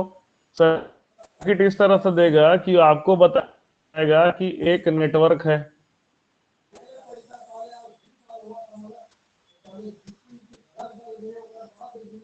ऐसा करके एक नेटवर्क लिखेगा, नेटवर्क ऑफ रेजिस्टेंस। ठीक है, क्या होगा, एक नेटवर्क ऑफ रेजिस्टेंस, मतलब ये नेटवर्क में क्या है, सिर्फ और सिर्फ रेजिस्टेंस है। अब ये नेटवर्क ऑफ रेजिस्टेंस में आपके सोर्स का एक आपका 1 वोल्ट का सोर्स कनेक्टेड है।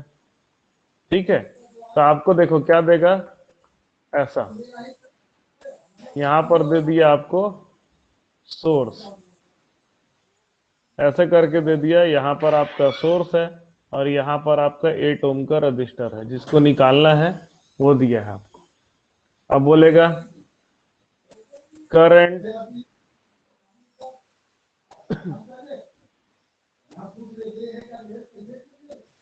ऐसा आपको टेबल दे दिया, सोर्स और आपको यहाँ पर एक टेबल दे दिया जिसका वैल्यू है करंट। सोर्स दे दिया और आपको दे दिया करंट। बोल रहा है कि जब 1 वोल्ट सोर्स लगा हुआ है तो करंट की वैल्यू है 0.5 एम्पियर। जब 2 वोल्ट सोर्स लगा हुआ है तब करंट की वैल्यू है 0.7 एम्पियर। जब 3 वोल्ट सोर्स लगा हुआ है तो करंट की वैल्यू दिया हुआ है 0.8 एम्पियर।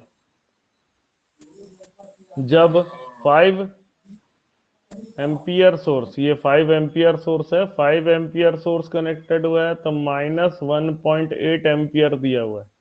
और जब 4 वोल्ट का सोर्स कनेक्टेड है तब 2.4 एम्पियर ऐसा दिया हुआ है। आपको क्या निकालना है? Find the current, find current when all sources are connected.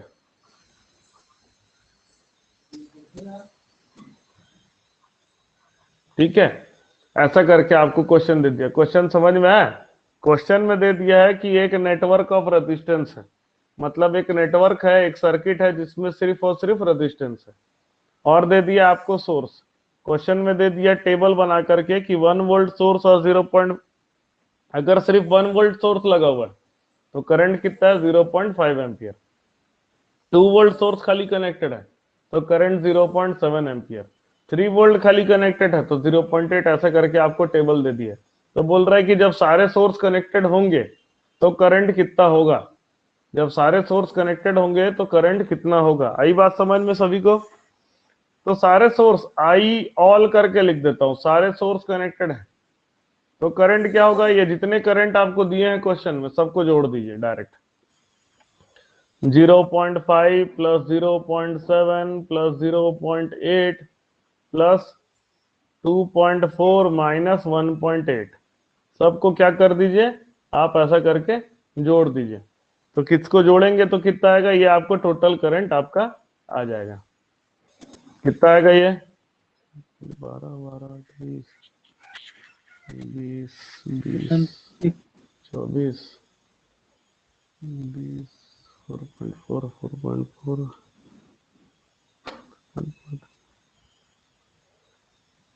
ये आंसर आ जाएगा मेरे हिसाब से 2.6 एम्पियर आ रहा है।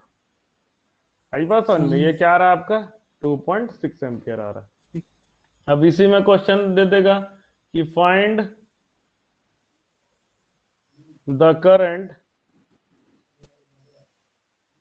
When only 5 ampere source and 3 volt source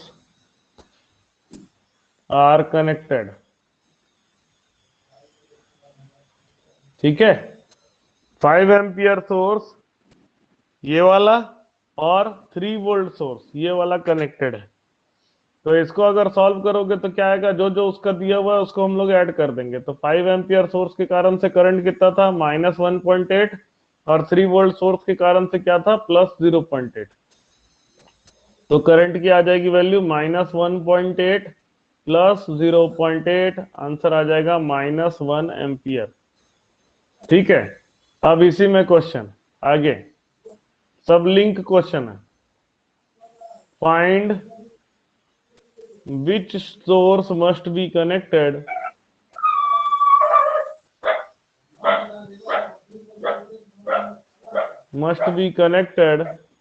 so that the total current is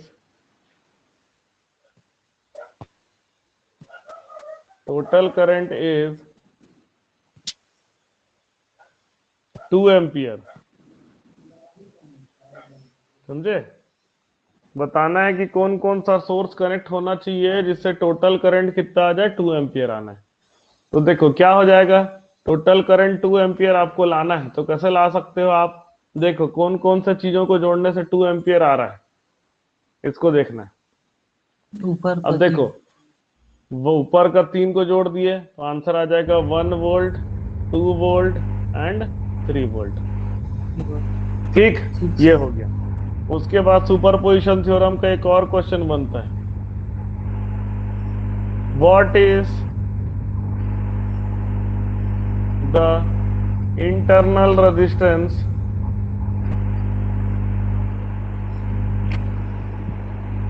of an ideal voltage source?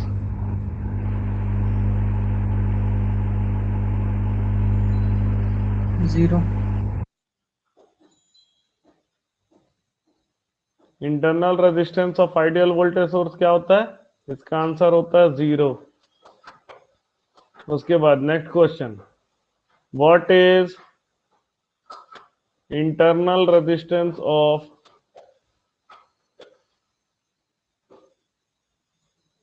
Ideal current source?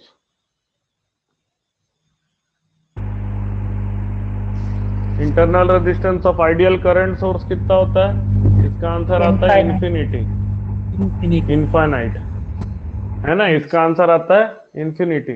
फिर question पूछा, और सुपरपोजिशन थ्योरम से और क्वेश्चन कैसे पूछे जाते हैं, what is by which resistance the voltage source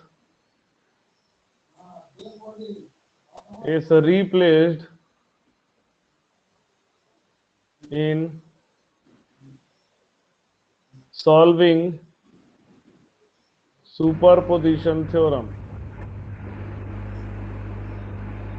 सारे क्वेश्चन जो आ सकते हैं वो सब मैं आपको बताते जा रहा हूँ। सुपरपोजिशन थ्योरम, अगर सुपरपोजिशन थ्योरम को आप सॉल्व करते हो तो वोल्टेज सोर्स को किसके थ्रू रिप्लेस किया जाता है? ऑप्शन बता रहा हूँ। Option A zero resistance, B infinite resistance,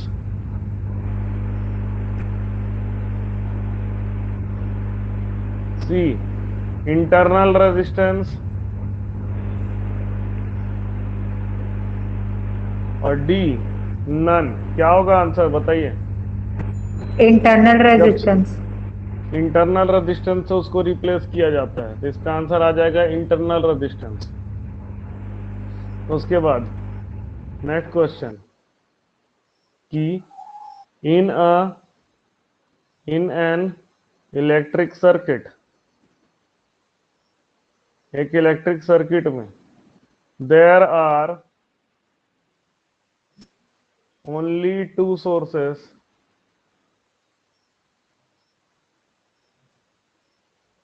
V1 and I1। ठीक है, V1 and I1। Total current in a branch is 10 ampere. Current when only V1 and I1 are connected is 2 ampere.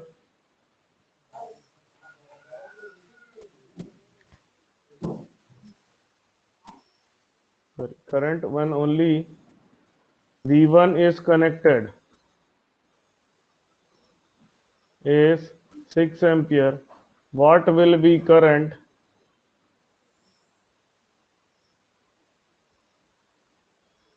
when only I1 is connected?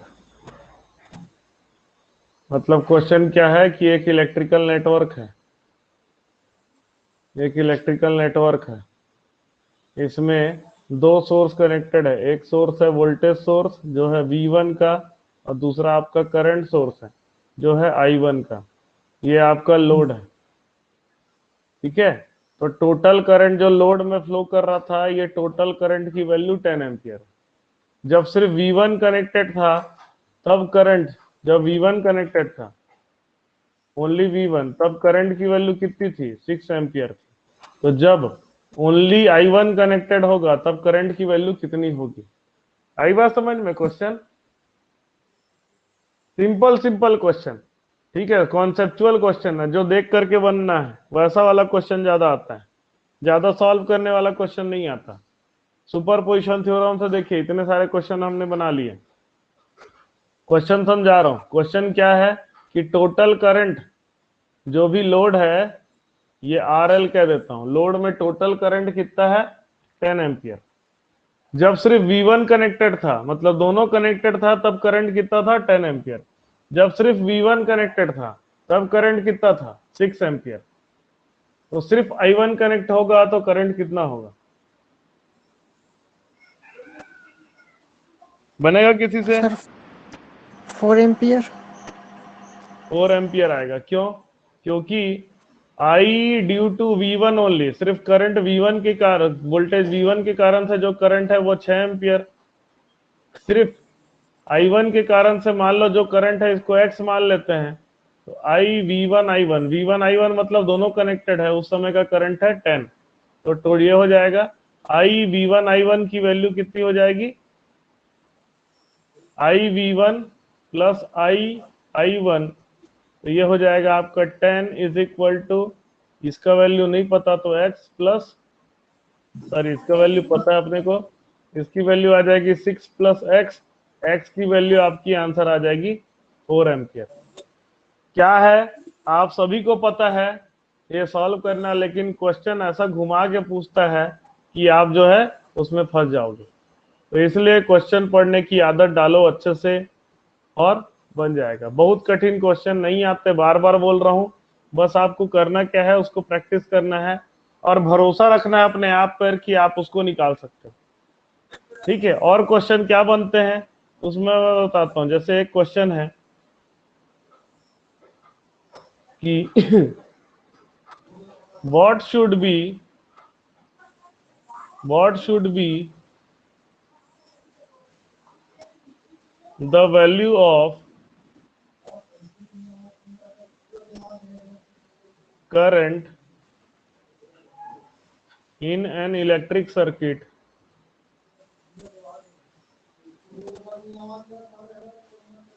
when 20-volt source is connected What would be the value of in an electric circuit when 20-volt source in an electric circuit नहीं कहेंगे, in a load of 8 ohm in a electric circuit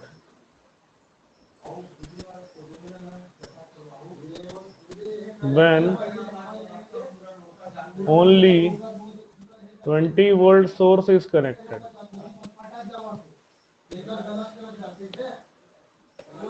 Given current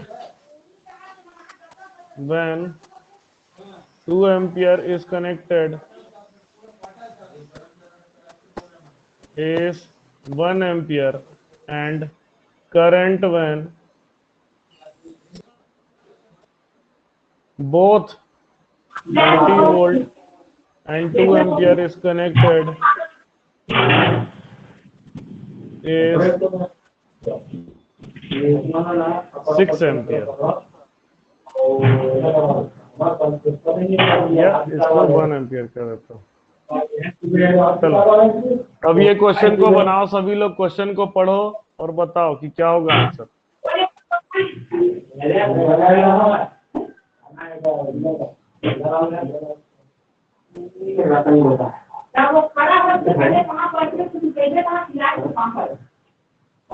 बताइए क्या होगा answer.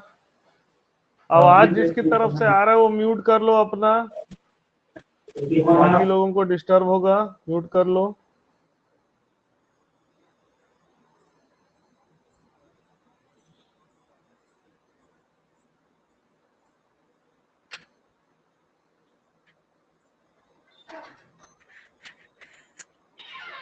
चलिए बताइए क्या होगा answer, किसी को क्वेश्चन समझ में आया?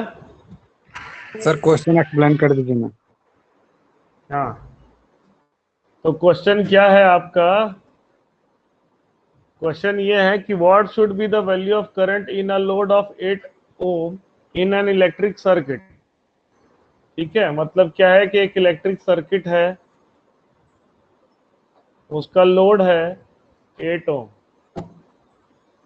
8 ओम उसका लोड है, सारा वैल्यू दिया हुआ 8 ohm in electric circuit when only 20 volt source is connected. जब सिर्फ 20 वोल्ट सोर्स कनेक्टेड होगा तो करंट कितना होगा? आपको दिया हुआ है कि when 2 ampere is connected. 2 ampere source मतलब क्या है कि जब सिर्फ 2 एम्पियर सोर्स कनेक्टेड था उस कंडीशन में इसमें करंट कितना फ्लो कर रहा था? उस कंडीशन में इसमें करंट फ्लो कर रहा था 1 एम्पियर। और जब दोनों कनेक्टेड है 20 वोल्ट और ये 2 एम्पियर दोनों कनेक्टेड है तब भी करंट कितना है? 1 एम्पियर ही है। तो जब सिर्फ 20 वोल्ट कनेक्टेड होगा तब करंट कितना होगा? आया समझ में? मतलब क्वेश्चन क्या है कि फिर से टेबल हुआ, जब सिर्फ 20 वोल्ट कनेक्टेड है तब करंट क्या होगा ये आपको निकालना है। जब 20 वोल्ट कनेक्टेड है तो करंट क्या होगा ये आपको निकालना है। दिया गया है क्या कि जब सिर्फ 2 जीरो एम्पियर एम्पियर। कनेक्टेड था तब करंट था 1 एम्पियर, और जब दोनों कनेक्टेड था 20 वोल्ट प्लस 2 एम्पियर दोनों कनेक्टेड था तब भी करंट कितना था? 1 एम्पियर। इसका आंसर क्या आ जाएगा? 0 एम्पियर। 0 एम्पियर का करंट। तो क्या है क्वेश्चन, क्या है क्वेश्चन? है आसान, लेकिन बस आपको समझने में प्रॉब्लम आ जाएगा। क्या करेंगे बच्चे, दिया रहेगा यार इतना वैल्यू दिया हुआ है, बिना सॉल्व किए कैसे होगा? लेकिन ये बिना सॉल्व किए ही बनेगा। यही आपका क्या है? Superposition theorem. समझ में आया बात?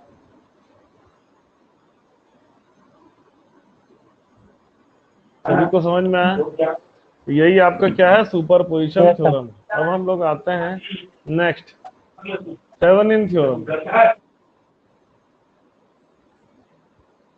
Thevenin's theorem. Thevenin's theorem. Thevenin's theorem क्या कहता है कि किसी भी सर्किट को एक ऐसे सर्किट में बदला जा सकता है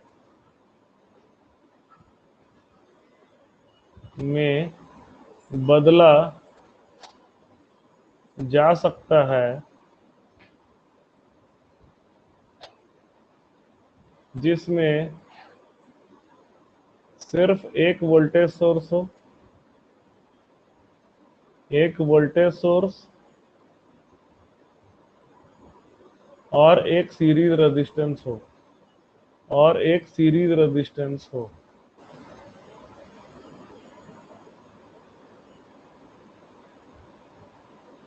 ठीक है, किसी भी सर्किट को एक ऐसे सर्किट में बदला जा सकता है जिसमें सिर्फ एक वोल्टेज सोर्स हो और एक सीरीज रेजिस्टेंस हो। वोल्टेज सोर्स क्या होता है? वोल्टेज सोर्स जो इसमें होता है इसी को हम लोग बोलते हैं थेवेनिन वोल्टेज। Thevenin voltage.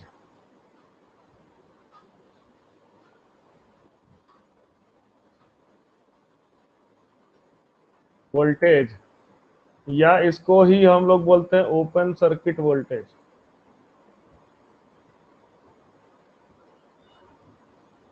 और करंट सोर्स को कैसे बदला जा सकता है? करंट सोर्स,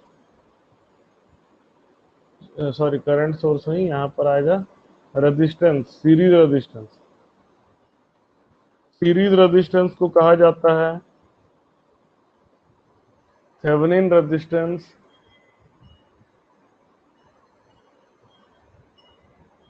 या open circuit resistance.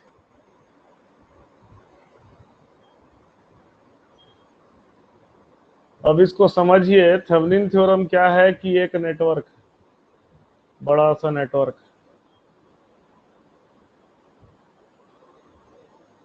Network with R and source. मतलब एक ऐसा नेटवर्क है जिसमें बहुत सारे रेजिस्टेंस है, बहुत सारे सोर्स है, और उस नेटवर्क के टर्मिनल में एक लोड कनेक्टेड है। इस लोड को हम लोग कह देते हैं RL। तो ये जो नेटवर्क है, जो बहुत बड़ा नेटवर्क है जिसमें कई सारे सोर्स हैं, कई सारे रेजिस्टेंस है, इसको बदला जा सकता है एक ऐसे नेटवर्क में जिसमें सिर्फ एक वोल्टेज सोर्स होगा VTH थेवेनिन वोल्टेज, सिर्फ एक रेजिस्टेंस होगा RTH, और उसके साथ में सीरीज में कनेक्टेड होगा आपका लोड। अब ये VTH क्या है? अगर नेटवर्क को आप लोड को ओपन सर्किट कर दो, नेटवर्क में लोड को ओपन सर्किट कर दिए और इसके अक्रॉस का ओपन सर्किट वोल्टेज आप निकाल लेते हो, तो यही ओपन सर्किट वोल्टेज ही क्या होता है? थेवेनिन वोल्टेज होता है। ये नेटवर्क में सारे सोर्सेस होंगे, नेटवर्क विद सोर्सेस, है ना। और इसी नेटवर्क में नेटवर्क विदाउट सोर्स के बिना, अगर आप इस नेटवर्क के यहां से देखते हुए ओपन सर्किट रेजिस्टेंस निकाल लेते हो, यही क्या होता है? आपका RTH होता है। यही होता है आपका RTH होता है। इसको हम लोग बोलते हैं थेवेनिन रेजिस्टेंस। इसको क्या बोलते हैं हम लोग? तो बेसिकली क्या है कि थेवेनिन रेजिस्टेंस की वैल्यू क्या है? जो भी आप नेटवर्क है, उस नेटवर्क को आप छोटे से नेटवर्क में कन्वर्ट कर सकते हो। अभी थेवेनिन थ्योरम की जरूरत क्या है? क्यों आपको थेवेनिन थ्योरम पढ़ाया गया? ये बहुत इंपॉर्टेंट होता है एक नेटवर्क, एक पावर सिस्टम को समझने के लिए, एक पूरा इलेक्ट्रिकल नेटवर्क को समझने के लिए। अब मैं आपको समझाता हूं कि थेवेनिन थ्योरम कहाँ आपके काम आ सकता है, कहाँ हम लोग उसको बहुत अच्छे तरीके से यूज कर सकते हैं। तो क्या है, जैसे आप समझिए कि आपके घर में जो इलेक्ट्रिकल कनेक्शन आ रहा है, कहाँ से आ रहा है? मैंने कल बताया था, पावर सिस्टम को पूरा समझाया था कि एक जनरेटर होता था, वो जनरेटर से एक जनरेटिंग ट्रांसफार्मर लगता था, फिर आपका ट्रांसमिशन ट्रांसफार्मर लगता था, फिर जाता था बहुत बड़ा नेटवर्क, फिर आपका डिस्ट्रीब्यूशन ट्रांसफार्मर लगता था, कई सारे लोड में जाता था। ऐसे करके एक इलेक्ट्रिकल सिस्टम एक बहुत बड़ा नेटवर्क है। अब यहाँ पर एक और ट्रांसफार्मर लग करके, एक और ट्रांसफार्मर लगा है, और उसके बाद आपके घर में, मान लो ये आपका होम है, यहाँ पर आपका सप्लाई आया है। तो आपके घर में जो सप्लाई आया है वो कितने जगह से होते हुए आया है? बहुत जगह से होते हुए आया है। ठीक है, अब आपको क्या करना है? आपको सिर्फ अपने घर के बारे में समझना है कि मेरे को मेरे घर का इलेक्ट्रिकल कनेक्शन क्या है, मेरे घर में कितना करंट आ रहा है, कितना पावर आ रहा है। तो आप क्या करो, ये पूरे के पूरे नेटवर्क को आप कन्वर्ट कर दो। सर आवाज एक वोल्टेज सोर्स अगर AC है तो AC, आज अटक रहा है। हेलो, आ रहा है आवाज अच्छे से? आ रहा है सर, अभी आया सर।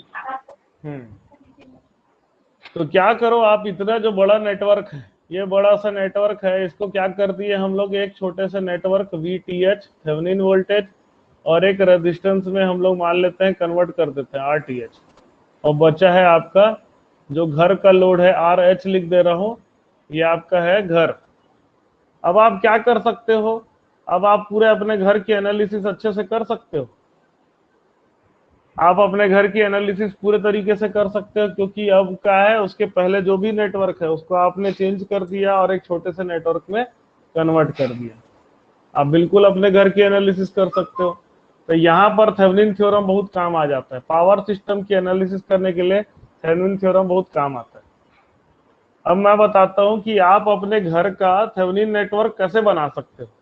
ठीक है, जैसे क्या है, आपको यहाँ पर मैंने बताया कि थेवेनिन नेटवर्क बनाने के लिए पहले आपको ओपन सर्किट वोल्टेज चाहिए, और दूसरा आपको क्या है? ओपन सर्किट रेजिस्टेंस चाहिए। लेकिन जब यहाँ पर हम लोग open circuit resistance find out करते हैं, तो जितने भी सोर्स है वो सब क्या है, हमको हटाना है। आई बात है ना? वो सब सोर्स को हमको हटाना होता है। तो आप ये बताओ कि आप अपने घर का जब एनालिसिस करोगे या कहीं का भी एनालिसिस करोगे, ठीक है, बहुत बड़ा नेटवर्क है, सारे नेटवर्क को हटा के उसका रेजिस्टेंस तो आप लोग फाइंड आउट नहीं कर सकते ना। एक्चुअल सिनारियो देखो, और इसमें या प्रैक्टिकली आप कहीं का भी थेवेनिन नेटवर्क बनाना चाहते हो तो आप कहीं का सोर्स को हटा तो नहीं सकते ना, या उसको रिप्लेस नहीं कर सकते उसके इंटरनल रेजिस्टेंस से। तो एक्चुअल प्रैक्टिकली थेवेनिन नेटवर्क कैसे बनाया जाता है उसको समझाता हूं मैं आपको। तो प्रैक्टिकली क्या किया जाता है, प्रैक्टिकली जैसे आपको अपने घर का चाहिए, आप अपने घर का क्या कर लो, सबसे पहले अपने घर का कनेक्शन को बंद कर लो। ये मान लो बड़ा सा नेटवर्क है, उसके पहले कुछ भी है, यहाँ फाइनली आपके घर में मेन सप्लाई आ रही है, आपके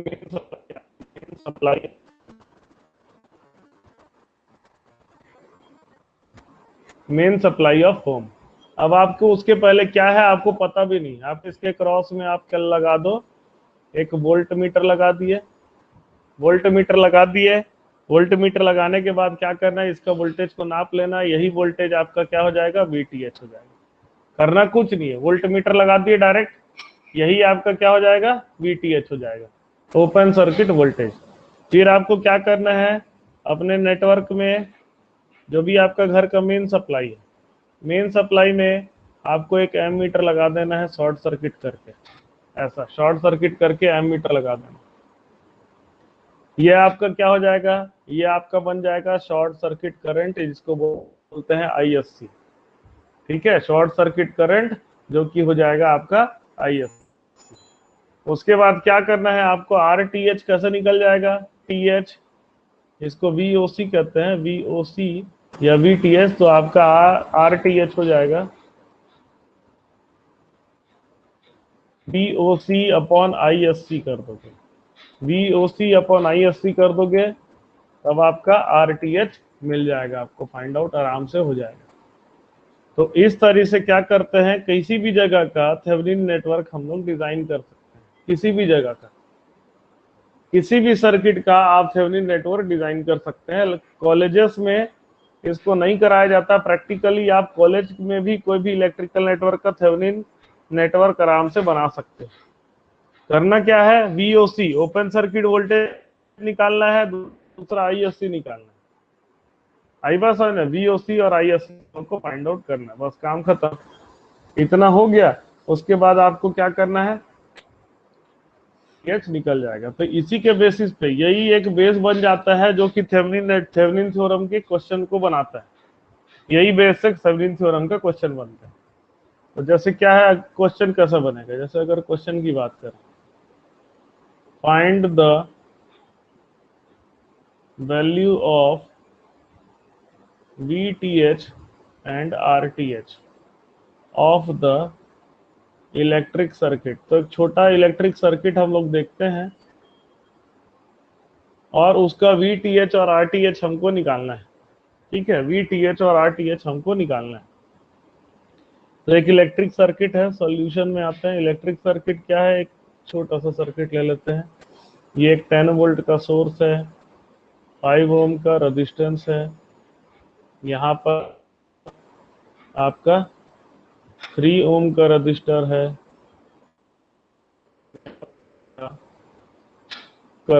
है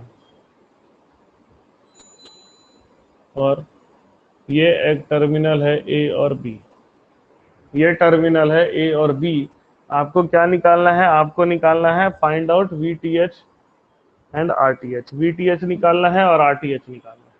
कैसे निकलेगा, यहाँ पर आपको नोडल लगा दो, यहाँ सबसे बेहतर क्या है, नोडल लगा दो VTH निकालने के लिए।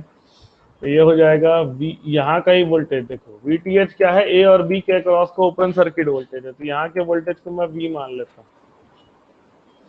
तो हो जाएगा आपका V minus 10 divided by 5 plus V divided by 3 is equal to 0।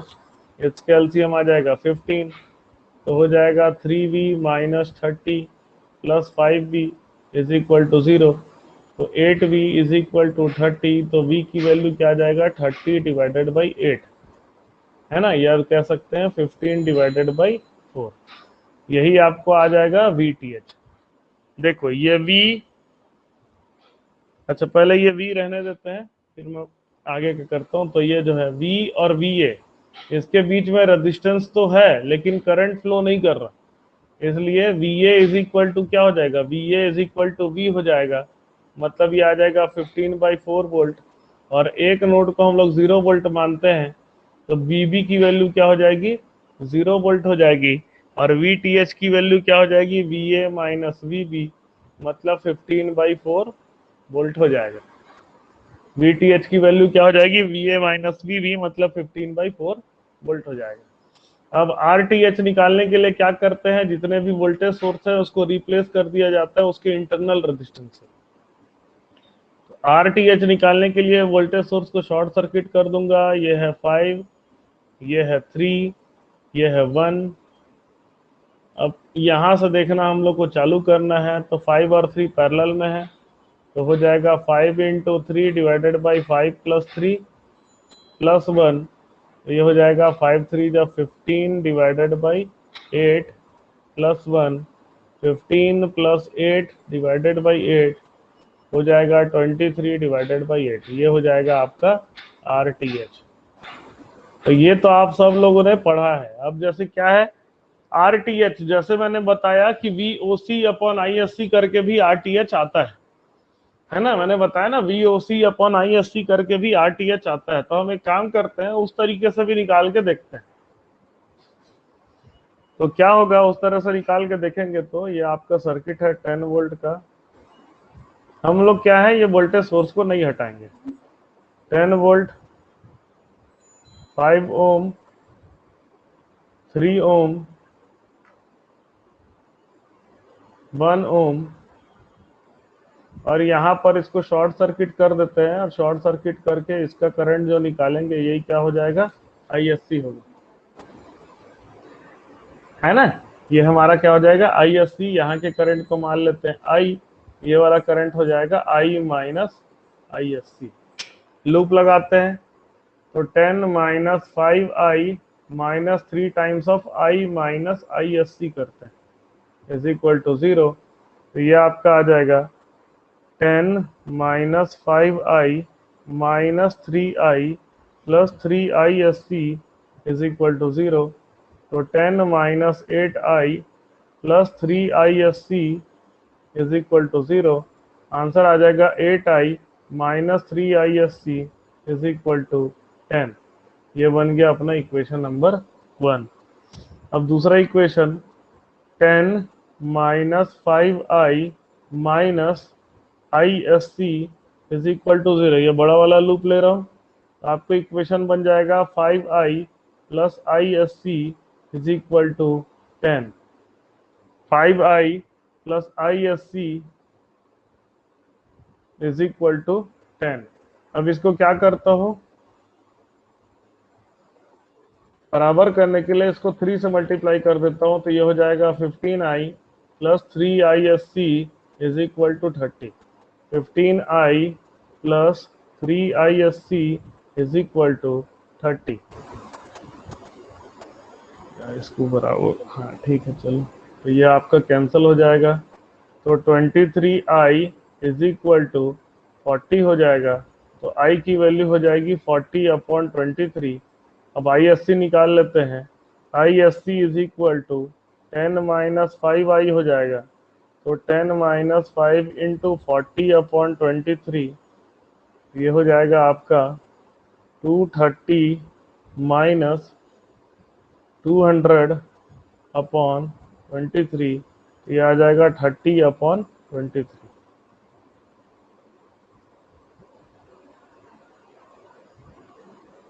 ठीक है, तो मैंने बताया था आपका RTH की वैल्यू क्या होती है, VOC/ISC। अगले पेज में करते हैं, RTH की वैल्यू क्या होती है, RTH is equal to VOC/ISC। VOC हमने निकाला था, VOC हमने निकाला था 30/8 अपॉन ISC हमने निकाला 30/23। 30/23, इसको सॉल्व करोगे तो आंसर आ जाएगा 23 डिवाइडेड बाई 8। पहले देखो RTH डायरेक्ट निकाले थे तो भी 23/8, ISC का यूज करके हम लोग निकाले तो भी 23/8 आया बात समझ में। तो कुल मिला के बात यही मैं बताना चाह रहा हूं कि RTH आप VOC अपॉन ISC करके भी निकाल सकते हो आराम से, ठीक है। तो इतना लंबा चौड़ा कैलकुलेशन हम लोग किए, तो इतना करने की जरूरत नहीं है। अब आपको क्वेश्चन देखिए, एक दो क्वेश्चन जो आए हुए हैं उसको हम लोग देख लेते हैं। Question, in an electrical network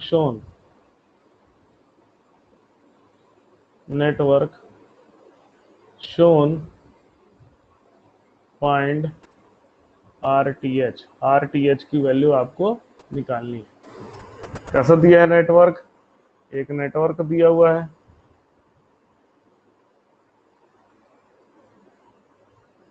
और इसकी वैल्यू दी हुई है आपको 10 वोल्ट। फिर एक नेटवर्क दिया हुआ है, इस नेटवर्क में शॉर्ट सर्किट कर दिया, इसकी वैल्यू दिया हुआ है आपको 5 एम्पियर। क्या करना है, RTH निकालना है। तो अभी तक जितना पढ़ा है उस हिसाब से आप लोग बताइए RTH कितना होगा।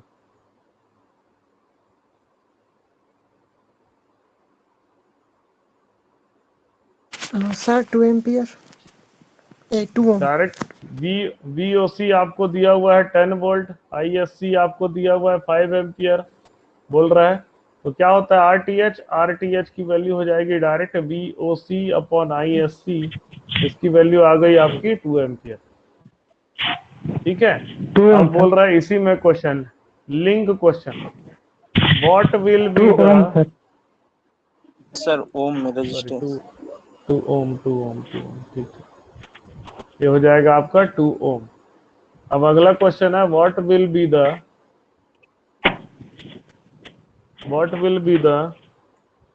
Current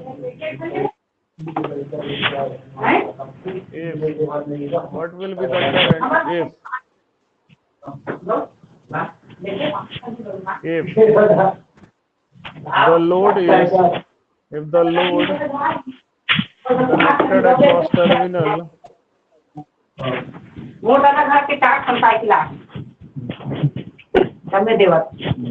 is 10 Om.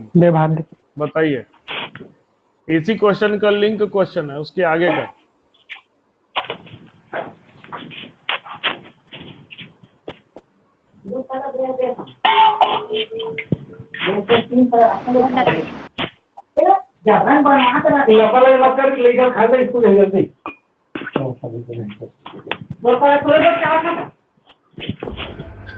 Sir 1 ampere. चलिए देखते हैं इसमें। इसके लिए आपको क्या करना पड़ेगा, VTH आपको पता है 10 वोल्ट, RTH आपको पता है कितना है, RTH 2 ओम, और RL अभी मैंने आपको RL दिया, लोड रेजिस्टेंस की वैल्यू दिया, रोड रेजिस्टेंस की वैल्यू कितना है 10 ओम। तो अब VTH RTH, अब आपको करंट निकालना है तो डायरेक्ट करंट कैसे निकाल सकते हैं, I is equal to 10/12, answer आ जाएगा ये 10/12 एम्पियर। इसको इसी में रख देते हैं। समझ में आ रही बात, RTH की वैल्यू कितना आ जाएगा 10/12 एम्पियर। सबको क्लियर हुआ, ये सभी को क्लियर हुआ। Yes sir. Yes sir. चलिए अब अगला क्वेश्चन है इसी से रिलेटेड, ऐसा ही क्वेश्चन दिया हुआ है, नेटवर्क बना बना के मैं आपको सारा क्वेश्चन कराऊंगा। ये आपको दिया हुआ है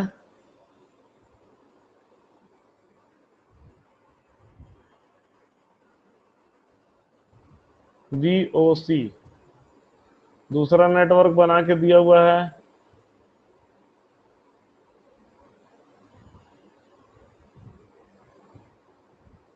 ये आपको दिया हुआ है 1 एम्पियर।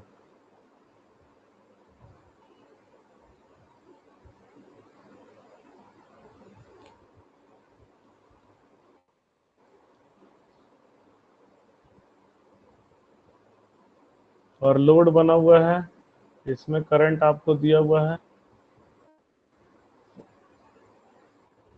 0.1 एम्पियर, है ना, आपको दिया हुआ। क्या बोल रहा है, फाइंड वी। और ज्यादा स्टैंडर्ड का क्वेश्चन है, कठिन नहीं है, खाली आपको कॉन्सेप्ट पता है तो आप बना सकते हैं। फाइंड वीओसी, वीओसी की वैल्यू निकालना, ओपन सर्किट वोल्टेज। बनेगा? एक बार सोचिए अच्छे से कि कैसे बनाएंगे।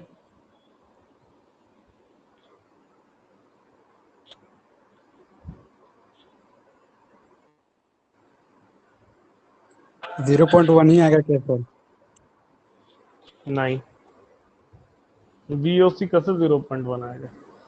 देखिए कैसे बनेगा ये। अब हम लोग क्या करते हैं, इसका थेवेनिन नेटवर्क बना लेते हैं। तो थेवेनिन नेटवर्क जो वीटीएच होगा, ये तो आपका वीओसी है। आरटीएच क्या होगा? आरटीएच क्या होता है? VOC upon ISC. आईएससी की वैल्यू क्या है? 1। और अच्छा, ये आरएल की वैल्यू नहीं दिया हूं, आरएल की वैल्यू आप मान लीजिए 1 एम्पियर, 1 ओम। आरएल की वैल्यू 1 ओम। साथ में एक लोड रेजिस्टेंस होता है आरएल, जिसकी वैल्यू है आपकी 1 ओम।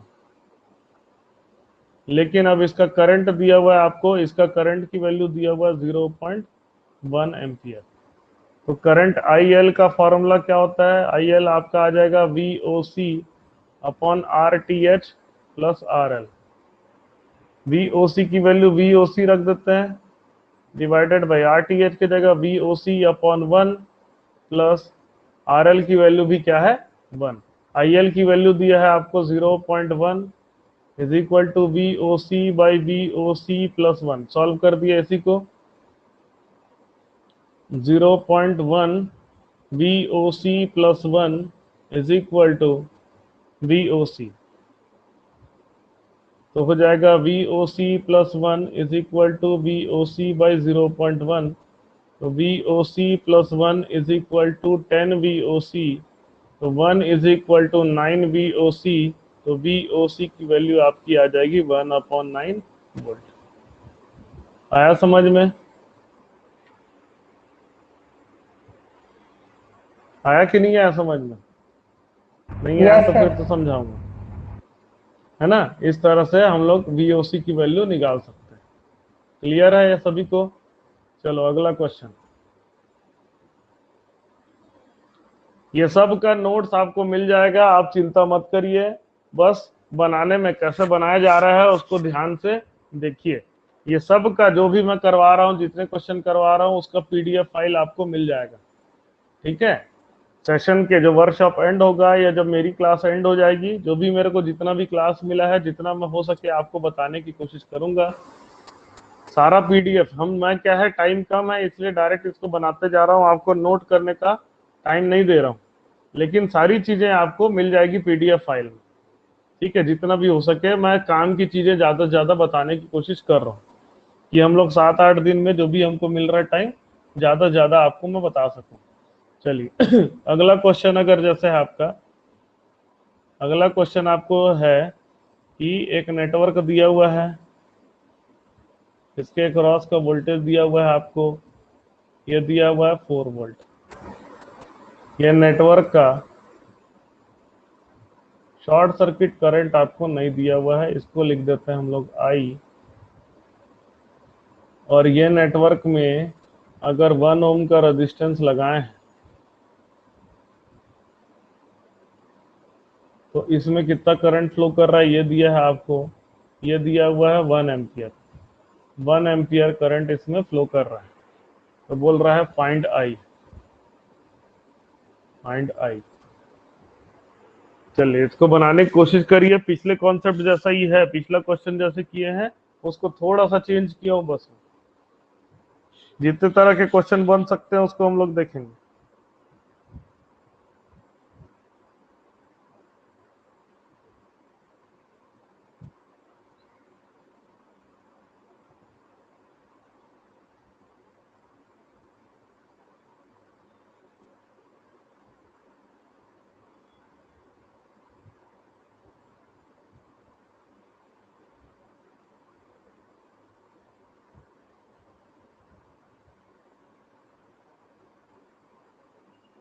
5 मिनट का टाइम दे रहा हूं।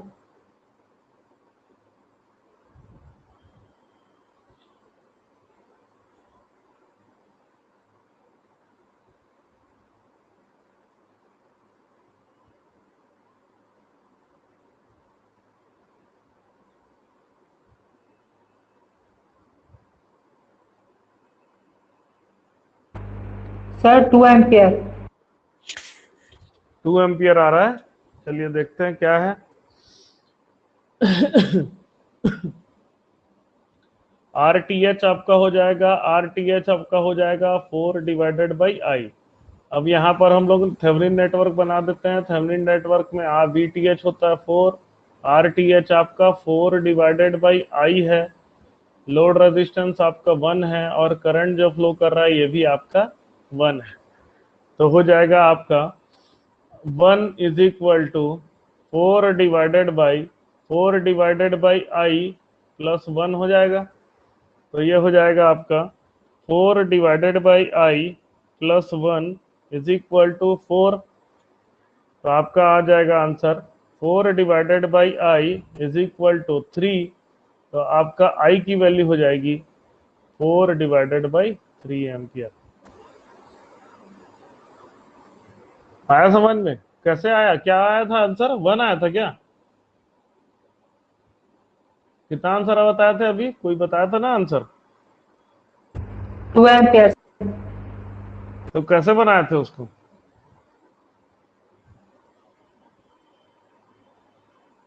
ये समझ में आया इसका सॉल्यूशन सभी को? Yes sir. यस। चलिए, तो और कुछ क्वेश्चन दे रहा हूं, फिर से आप लोग बनाइए इसको। नेटवर्क दिया हुआ है,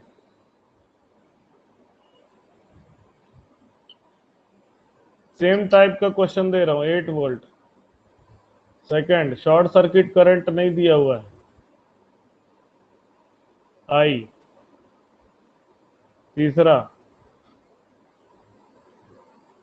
आपको लोड रेजिस्टेंस दिया हुआ है 1 ओम, और ये दिया है आपको 2 एम्पियर। आई की वैल्यू निकालिए, फाइंड आई।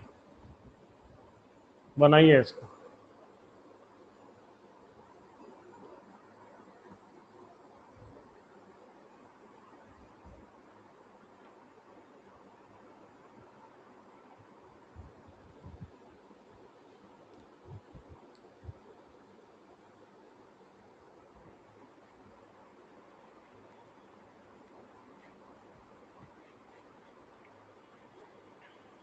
सर 8/3।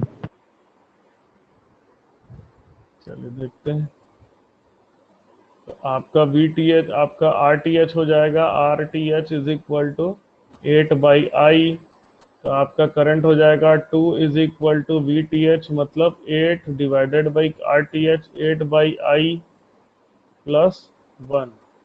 तो आपका हो जाएगा 8/I plus 1 is equal to 4। 8/I is equal to 3। तो आंसर आ जाएगा I is equal to 8/3 ampere. ठीक है, चलिए आगे बढ़ते हैं। अगला क्वेश्चन, नेटवर्क है, इसकी वैल्यू दिया हुआ है आपको 10 volt.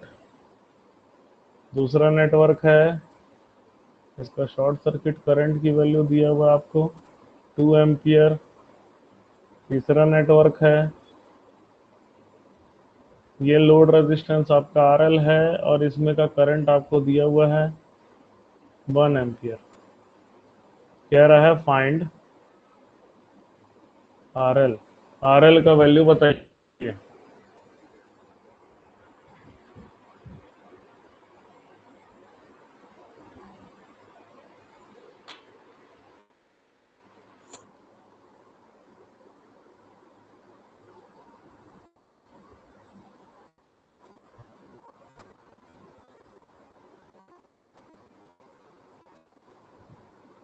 Five.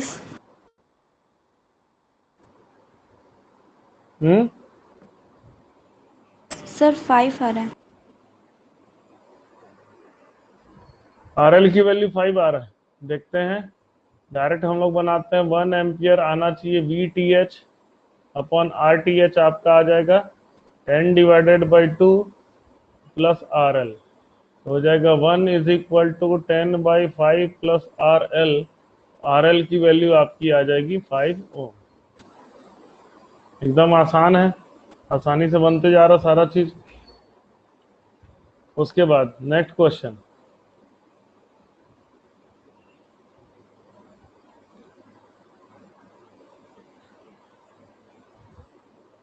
Open circuit voltage है VOC,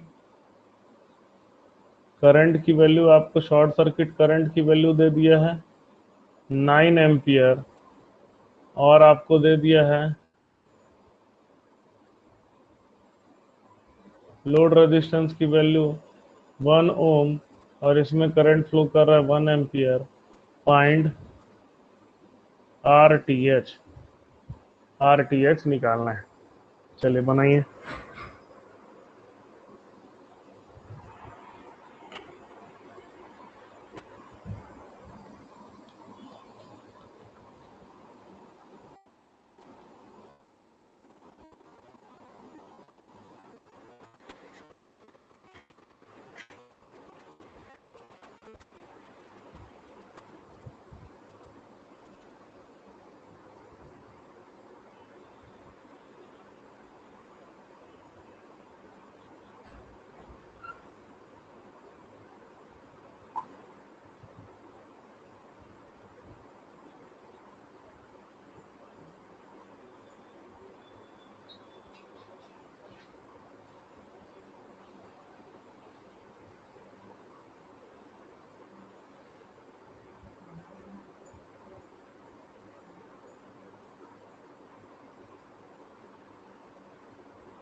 बनेगा?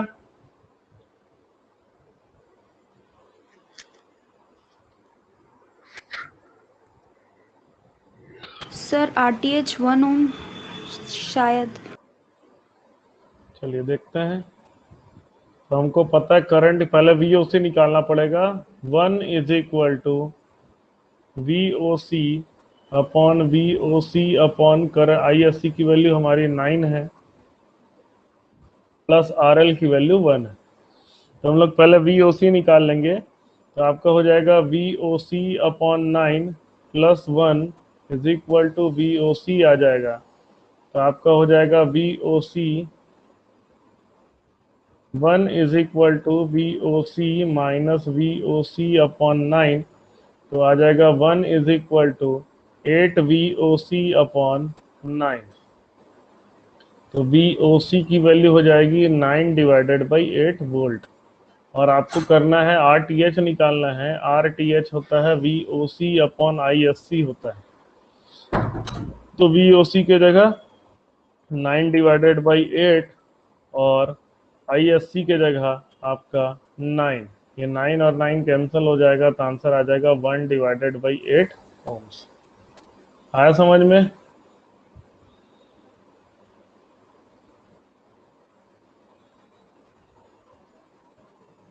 आ रहा है बात समझ में सभी को?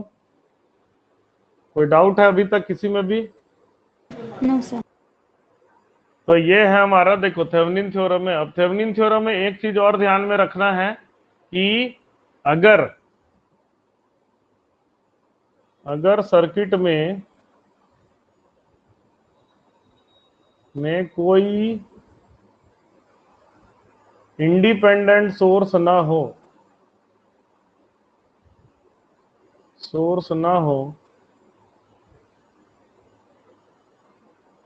तब VOC या VTH 0 होता है। ठीक है, अगर सर्किट में कोई इंडिपेंडेंट सोर्स ना हो तब उसका VOC क्या होता है? VOC और ISC दोनों 0 होगा, पर उसका RTH 0 नहीं होता। उसका RTH 0 नहीं होता है, ये याद रखना।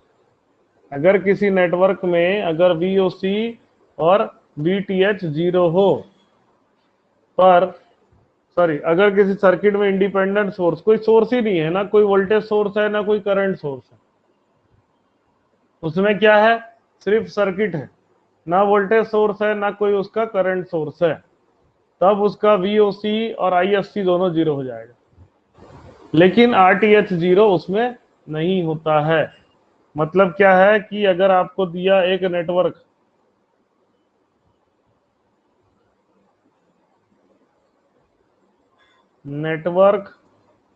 Of only resistance,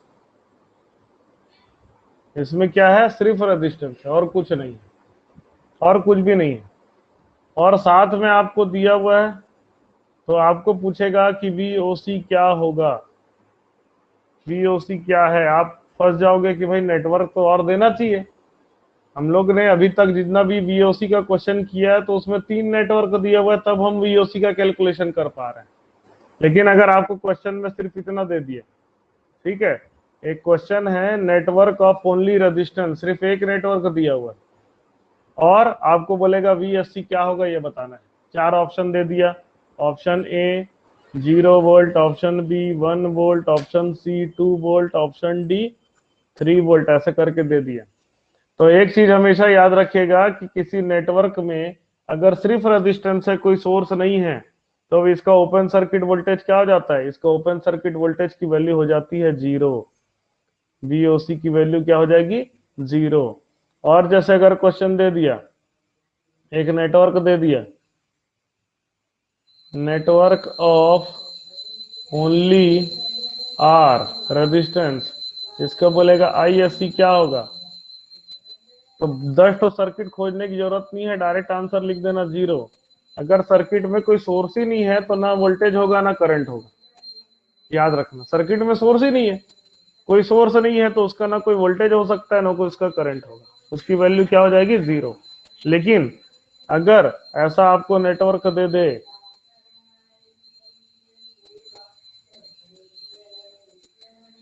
only resistance, find out RTH is not equal to 0, इसका RTH 0 नहीं होता है, याद रखना। क्यों, क्योंकि रेजिस्टेंस तो लगा हुआ है, रेजिस्टेंस लगा हुआ है तो कुछ ना कुछ थेवेनिन रेजिस्टेंस ही होगा, थेवेनिन रेजिस्टेंस होगा ही। तो ये कैसे फाइंड आउट किया जाता है, इसमें नेटवर्क ऑफ ओनली रेजिस्टेंस है,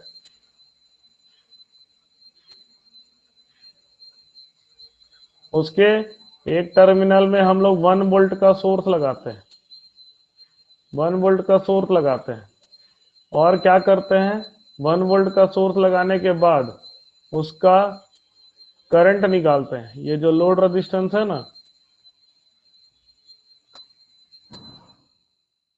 1 वोल्ट का सोर्स लेने के बाद इसका शॉर्ट सर्किट करंट निकालते हैं, समझे। 1 वोल्ट का सोर्स लगाते हैं, फिर शॉर्ट सर्किट करंट निकालते हैं। ये शॉर्ट सर्किट करंट की वैल्यू जो भी आएगी, तो RTH क्या होता है उस कंडीशन में, RTH की वैल्यू होती है 1 डिवाइडेड बाई ISC। आया बात समझ में, 1 डिवाइडेड बाई ISC, ये हमारा क्या हो जाता है, शॉर्ट सर्किट करंट की वैल्यू हो जाती है। तो एक क्वेश्चन कर लेते हैं फाइनली आज का, कि एक नेटवर्क दिया हुआ है, नेटवर्क ऑफ R दिया हुआ है, यहाँ पर आपने 1 वोल्ट का सोर्स लगाया, अगर 1 वोल्ट का सोर्स लगाया तो यहाँ पर करंट आपको मिला 2 एम्पियर, तो RTH का वैल्यू क्या हो जाएगा, 1 डिवाइडेड बाई 2, मतलब 0.5 ओम। समझे, एकदम आसान। कुछ बता है, चीज क्या है, पढ़े सब हो कॉलेज में, लेकिन उसको अप्लाई एग्जाम में कैसे करता है, जो क्वेश्चन कैसे आते हैं, ये अभी तक आप लोग नहीं समझ पाए। सब चीज को पढ़े हो, सब जानते हो थेवेनिन थ्योरम क्या है, उसको अप्लाई करके वो एग्जाम में क्वेश्चन आपका बना देता है। और आप उसको अप्लाई कैसे कर सकते हो थेवेनिन थ्योरम को, वो आप अभी तक जानते नहीं, ठीक है। तो हम जो वर्कशॉप के माध्यम से यही आपको बताना चाह रहे हैं, कुछ चीजों को, सबको तो नहीं बताया जा सकता 7 दिनों में, 7-8 दिनों में, लेकिन कुछ चीजें कि आप अप्लाई कैसे कर सकते हो, ये आपको बताना चाह रहे हैं हम लोग। कुछ नहीं है, एकदम आसान है। एक एक से आधा आधा सेकंड में, मतलब आधा 30 सेकंड में, 20 सेकंड में क्वेश्चन बनने वाले हैं। 30 सेकंड 20 सेकंड वाला क्वेश्चन को आप कंटिन्यू बनाते जाओगे, ये बहुत सारे लोग नहीं बना पाएंगे, बहुत सारे लोग नहीं बना पाते हैं। जो डायरेक्ट कॉलेज से निकल करके ये क्वेश्चन जो एग्जाम देने जाते हैं तो उनसे नहीं बन पाता है। तो यही छोटी छोटी चीजों को हम लोग देखेंगे, ठीक है, समझ में आई बात? तो चलिए, जितना क्वेश्चन आपको बताया गया है उसको एक बार समझिएगा। जो है आपका जो आज कल की क्लास तो रिकॉर्ड नहीं हो पाई थी, आज की क्लास आपकी रिकॉर्ड हो गई है। तो आज की रिकॉर्डिंग्स को देखिए, अच्छे से इसको समझिए। समझ में आया? ठीक है।